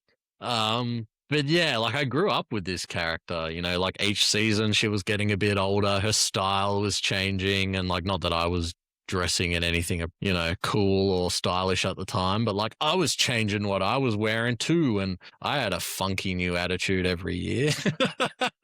Also, gotta say, dual lightsabers has never looked or been so cool. I love like you and I both probably love this character for a specific reason, which is she is very much inspired by clearly Princess Mononoke. Yes. Yes, she really is. And the basically the dual katanas with the longer saber and the shorter saber. I'm pretty sure in universe the short saber is called like a Shoto. Yeah, it is. Yeah. So they're not even trying to hide it, and that's fine. Wears the influences on its sleeve. Yeah, absolutely. It's I think it's beautiful. I love the white sabers. I love everything about her. I don't even have words, man. And I mean, also she, to date, in my opinion, her fight against Maul in Clone Wars is the finest lightsaber battle that there's been in Star Wars. That duel slaps. Like, absolutely, I will. That duel is goated. I will fork out a couple of G's for the statue of that, because it is really like that is the scene for me. Like, she is basically Maul is trying to fucking, entice her back into the fold, as he's always trying to get his own Padawan. Almost gets her there too until she goes, "What do you want with Anakin?" And that's where the argument falls apart. Yeah. That arc's great too, because like again, like that love she has for the clones, like it's cool that you see it goes both ways when she's been outed, like when fucking dickhead Mace Windu calls her citizen and like treats her like shit. Oh, that was gross. Because she's left the order or whatever, and then she comes back and she's not knowing what sort of reaction she's gonna get. And then when Rex is like, "Oh, the boys have like a surprise for you," and they've all painted their helmet. Oh, bro, gets me every time. And I know some people didn't like it because they were like, "That's blackface," but I disagree. It was such a cool tribute because like that's what like military sort of people do. They put stuff that's meaningful to them. Like it reminded me in the way of like, in Full Metal Jacket where people are putting like Ace of Spades cards on their helmets. That's what I took away from it as well. Or they're putting the photo of their loved one inside their helmet or, whatever they're doing. They were like, we are your guys. Yeah. Like we are with you to the end. Yeah. And many of them were unfortunately at her hand. I mean, for me, it's one of the scenes when Vader comes down onto, the snow planet and there's the crashed destroyer and there's just the row of Ahsoka helmets and clone trooper helmets with the Ahsoka branding. And I was like, and to the point that Vader looks at that and goes, "I know what this is." Yeah, and he picks the lightsaber up and and it's the one he gave back to her and he's like, Like, what a moment. Like That moment's cool too. Well, not cool because they're all dead, but like she buries every single one she can find. yeah. She could have just left. There's time pressure. She's got to get on the run. She's lost everything. It's time to rebuild a new life and figure it all out as a like fucking teenager, mind you. But she takes the time. She's everything. Everything and everyone. I think the only one she has is Rex. Everyone else is gone. She's lost Anakin. She's lost all of the troopers. She's lost the Jedi Order. Exactly. Like her life it doesn't exist anymore. And she knows she has to, become someone else. And she does for a bit, but she comes back because it's the right thing to do. I really hope, like, out of any of the shows, I really hope that Ahsoka has longevity. I hope because and I know a lot of people were like, oh, Ahsoka, it's just, live action Rebels. Don't have a fucking problem with that. Yeah. Do not have a problem with that. People say that like it's a bad thing. And it's like, well, I'm sorry, but as discussed in the last 20 million hours of this podcast episode, Rebels is one of the most authentic Star Wars experiences you give get. me more of the thing I like with the character I like. Oh, how terrible. I love too, like obviously the Mononoke thing, but I feel like the end of Rebels, she's a bit of Gandalf the Grey. And then at the end of Ahsoka season 1, she was Gandalf the White. Yes, I absolutely got those vibes. 100%. Yeah, which is fine. It's like, go off, Filoni. Like this is like his child essentially. So I have no doubt she'll get a pretty cool send off. I just want to see her ride off into the sunset on a fucking Loth Wolf. That's it. That'll be fine for me. I've actually found some part of that where it's just like her in like the robe with on a Loth Wolf, and I was just like, yeah, I'm fine with that image forever. I love, one of the first pieces of concept art Filoni did is like an old Ahsoka and an old veteran Rex like riding wolves together. I think that might actually be the thing. So, but love that one. I love Ahsoka. I'm keen to see what how her journey ends. I think it's cool as well that she's linked to Mortis because the daughter like essentially gave up her life force to resurrect Ahsoka. Oh yeah, which is why the bird, like the convoy owl, like seems to follow her around everywhere. So I have no doubt she'll take her place, as maybe a new god of Mortis or something. Yeah, that's the one. Yeah, that's Filoni concept art. Yeah, of course, that's the art. Of course, we're talking about the same. I've never shown you that picture before. Yeah, I knew exactly what it was. Well, who's going to go with number 1 first? I think you should. You think I should? Yeah. Number 1. Han Solo. Oh, and that's a wrap. Nah, he's always been my favorite. He's close to being edged out by Ahsoka, but he's still the top dog. Obi-Wan Kenobi. Oh, so you didn't say anything when I was talking about the character? No, interesting. I was wondering why he'd not been on your list, and I was like, because I was actually at a loss. I was like, I don't know who the fuck you're going to pick now. Yeah, because like what we were talking about just before, like in 1999, Phantom Menace was obviously coming out, and then that's when my dad was like, oh, we're going to watch like, these movies. And I watched them and like. So you saw them before you'd ever seen the OG? No, I watched the OG first before Phantom Menace came out. Okay. So like, watched the OGs before we saw Phantom Menace. And there was just something about Obi-Wan I liked as a kid. I just think 'cause he was just an old wizard, is the vibe. But then seeing Phantom Menace and seeing him sort of like, learn. Because you had a rat's tail, in right? his, I wanted one so bad. Which is crazy because rat's tails are disgusting. But for some reason you slap them on a Jedi and I think they're sick. But I loved Obi-Wan, and then it just sort of, he was always my favorite. And I love Ewan McGregor's performance as the character. I think it's pretty underrated because everyone's too busy shitting on the prequels. No, I agree. I think he brought like so much to it. And then I love him in Clone Wars, obviously, because he's sassy. Like because that was like kind of who I wanted to be all the time.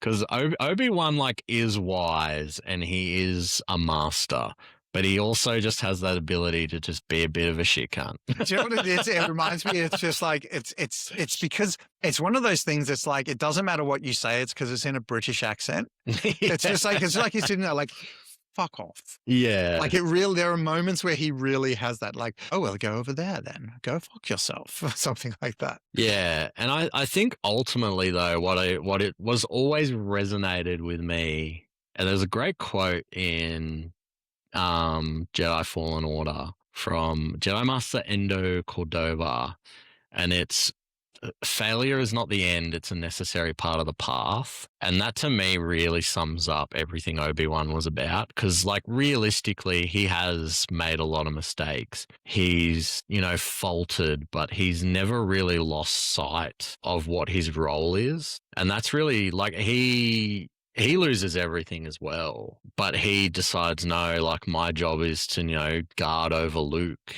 until he's ready. And he like dedicates himself to that. It's crazy when you think about it. Like I was just thinking about like the last scene, right, in Obi-Wan, the series. It's literally like he's been through everything. He's just had this like double PTSD moment where he's like confronted Anakin again as Vader, seen Anakin as Vader, and then confronted him. And he's been through a whole bunch of PTSD throughout the entire series.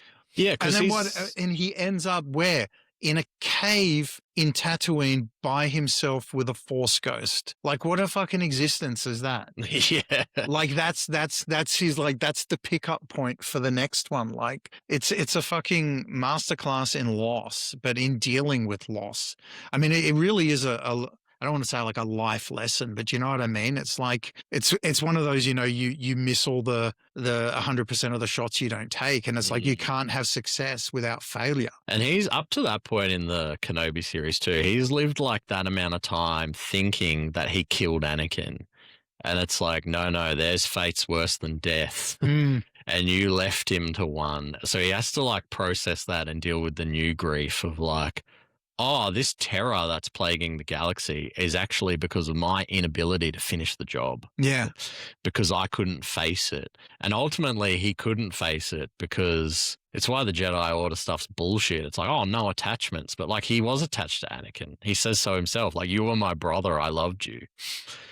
And, that was a mistake on his part. He let himself be too attached to Anakin, while scolding Anakin for being attached to like his friends, Quite Padme, literally. and Scolding him in the lava pit. But yeah, it's the ability Obi-Wan has had, I guess, in the story to, lick his wounds and continue forward. Whereas I think anyone else would probably be well within their rights to be like, you know what? I'm out. Yeah, I'm hanging up the lightsaber and I'm going. Yeah, and it's that quintessential, dedicating yourself to something bigger than you. And I think he's probably the greatest example of it because like when the Jedi Order is gone and disappears, he can go and do something else. But he's on watch.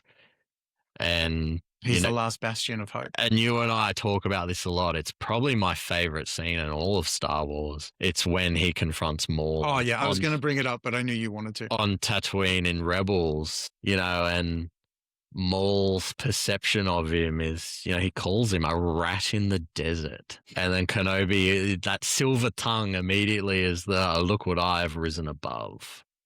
And it's that, only through the lived experience can he really understand. He's like, no, I have been through a lot and I will continue to face anything, to achieve my goal, which is to look after Luke, like my brother's child. And that's very selfless. Obi-Wan is everything you want in a Jedi, attachments included. Because I think ultimately the Jedi's point of difference is that they should be having attachments in a way that are healthy. Can't believe you said that, because this is a perfect lead in for my number one. And I agree that both of our number one picks are a reflection of the failure of the Jedi Order and the fact that their adamant stance on attachments being, the failings and leading to whatever you want to call it, the dark side or whatever else. I counter with love, and that love brought about the best example of the Jedi in Kanan Jarrus. Kanan Jarrus is my absolute goat. And to be honest, there was no other thought. It was always, he was the first name I put on my list, and he was the number one spot, and that did not change. Everything else moved around. Actually him, Ahsoka, and Boba Fett were probably like the first three. I was like, no, I'm pretty adamant that this is the order I want to I go think with. you and I are in the same of like, we probably want Boba Fett to be number one, but we want to have a more like substantive take Yes. on who number one is. Exactly. But be like, hey, we're people with depth. We just don't. We don't just pick the things we like. Yeah, our number one isn't the cool space cowboy. No, I spent a lot of time thinking about this and thinking it through, and he is the quintessential flawed hero, but he is aware of his flaws and he makes mistakes and he grows because of them, and he is a stronger man because of it, and he strengthens and protects those around him, and it is through the love that he has for those around him that makes him the man that he is, and it gives him the ability to persevere through horrible things that have happened to him, the loss of his vision. He thought that he would be nothing without it. And he found a greater sense of self throughout all of that. And I mean, the way that he died is, to be honest, if you really look at it, the way that he lived, selfless and protecting others. And it is one of my favorite and most heart-wrenching things I've ever seen. But to me, I think he is one of the most perfectly written and actualized characters. And I think that not enough people talk about the voice acting work of, God, I had his name and it just fucking escaped me. Freddie Prinze Jr. Out of all of the fucking characters in the world, who could it fucking be him? The guy in the Scooby-Doo live action movies. The guy from She's All That. He brought so much depth to that character. The interactions he had with everybody were just a delight. To be honest with you, I'm probably going to go home and fucking start rewatching Rebels right now. He's just a wonderful, wonderful character. And, kudos to Filoni. And again, another one this is all we'll ever get of him. There will not be, other than a Tales of the Jedi where they do a young Kanan or whatever. But I mean, I feel like they've already walked that ground. The only thing I guess we could ever see is if we get a Force Ghost of him. Oh, God, please, Filoni. Force Ghost in Ahsoka 2. Give us a fucking Force Ghost of Kanan Jarrus. Nah, do you know what they should do? At the end of Rebels when that wolf appears and just says Doom, which is Kanan's real last name. I think that would be cool to see the wolf in live action come back. Yeah. And we know Filoni loves his wolves. Dude, I'm getting goosebumps again. So yeah. You're right though. I think people sleep on Rebels purely because it's animated, and then people have that gross attitude of like, oh, well, that's for children, and it's like, so was the original trilogy, my dude. So maybe expand your mind. I feel like all the things people complain about what they want from Star Wars, you will find those in spades in a show like Rebels. Like, I like Clone Wars more than Rebels, but I think Rebels is the better show overall, purely because it has the stronger focus on the same cast of characters. I think what happened with Clone Wars is, and you alluded to this earlier, is that Clone Wars started off as serialized kiddie stuff. And then there was like a very distinct fundamental shift to, oh no, we're making this a much larger overarching thing. It grew with its audience, yeah. And so it became that. And then it got cancelled. That's what really done it in. It doesn't, when you watch it now, it doesn't feel finished because it isn't. Like it didn't, there's so many arcs that ended up back in like books, or they picked pieces out to put in other shows, or it's not finished, and they wrapped it up as best they could with the Siege of Mandalore and all that. Whereas Rebels feels complete, like from stem to stern. And it's not, I know it's for kids. Well, the argument could be made that it's all ages, but I don't feel like it is for kids, but I don't feel it's for kids. I feel like, it's the best way I've described it to people is it's Japanese animation for American audiences. Because you know what I mean? It's got like that depth of Mononoke and stuff like that where it doesn't patronize. The Clone Wars animation by the end was really, it felt adult, and Rebels stripped that back, obviously because it was, it needed to be cheaper. And there's lots of, whenever the Imperial officers, like they all have the hat over the eyes, so there's like no facial animation and stuff. There's like cheap tricks like that.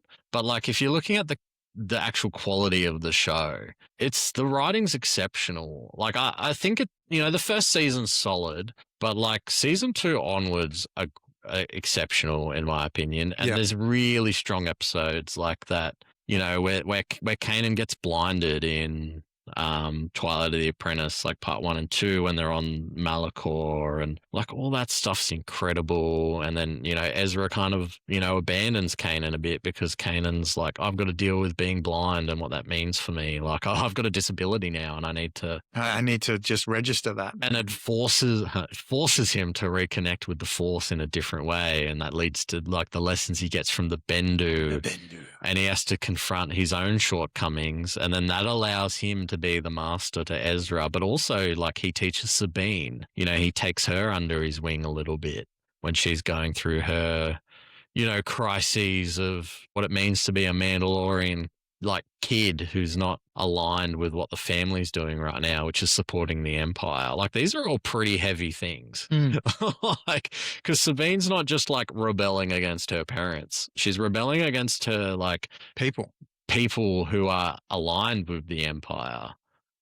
And they have a total lack of leadership. And there's all this politicking happening. Also, Kanan deals with pretty crazy sort of exposure to trauma when he has to confront the clones. Because, like, when we meet Rex, Gregor, and Wolf, we're excited to see the old gang and the heroes. But, like, for Kanan, that's not a good thing. No, that's last time I saw you, you killed my master. Yeah, exactly. And it's like, well, it may not have been them who did it, but it doesn't matter. They all have the same face. So to him, it's like, that's the face of evil. I don't want to be dealing with this. And, like, Rex acknowledges it, but he's kind of like, hey, I get it, but that's not us. But that's a huge thing to overcome in what people sort of be like, oh, that's just a child's television show. Like, mate, it's not Play School.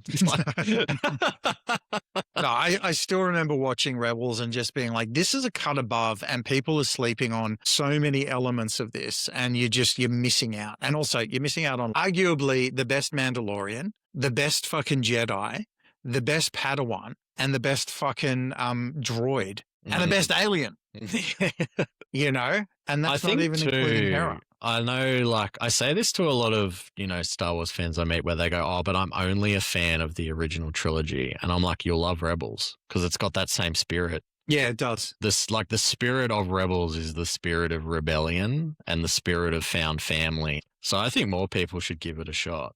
And I think some of the best Star Wars moments in general are in that show. It's getting to the point where if you would ask me what are my top 5 favorite Star Wars moments, I think all of them are probably from like Andor, Clone Wars, and Rebels.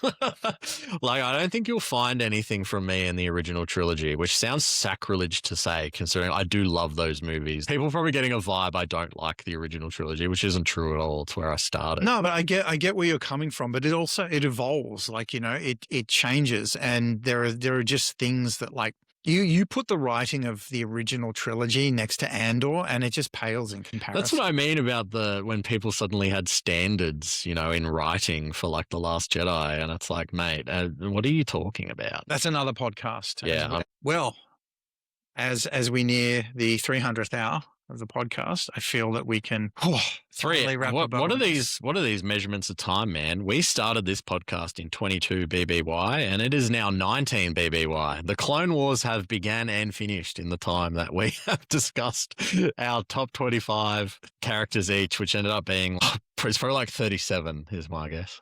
It's been a long time. I feel like when we started this, I was Rex when he just got the helmet, and now I'm like Rex hanging out with fucking Wolf and Gregor. I guess the only thing left to say, Hayden, is it's a wrap.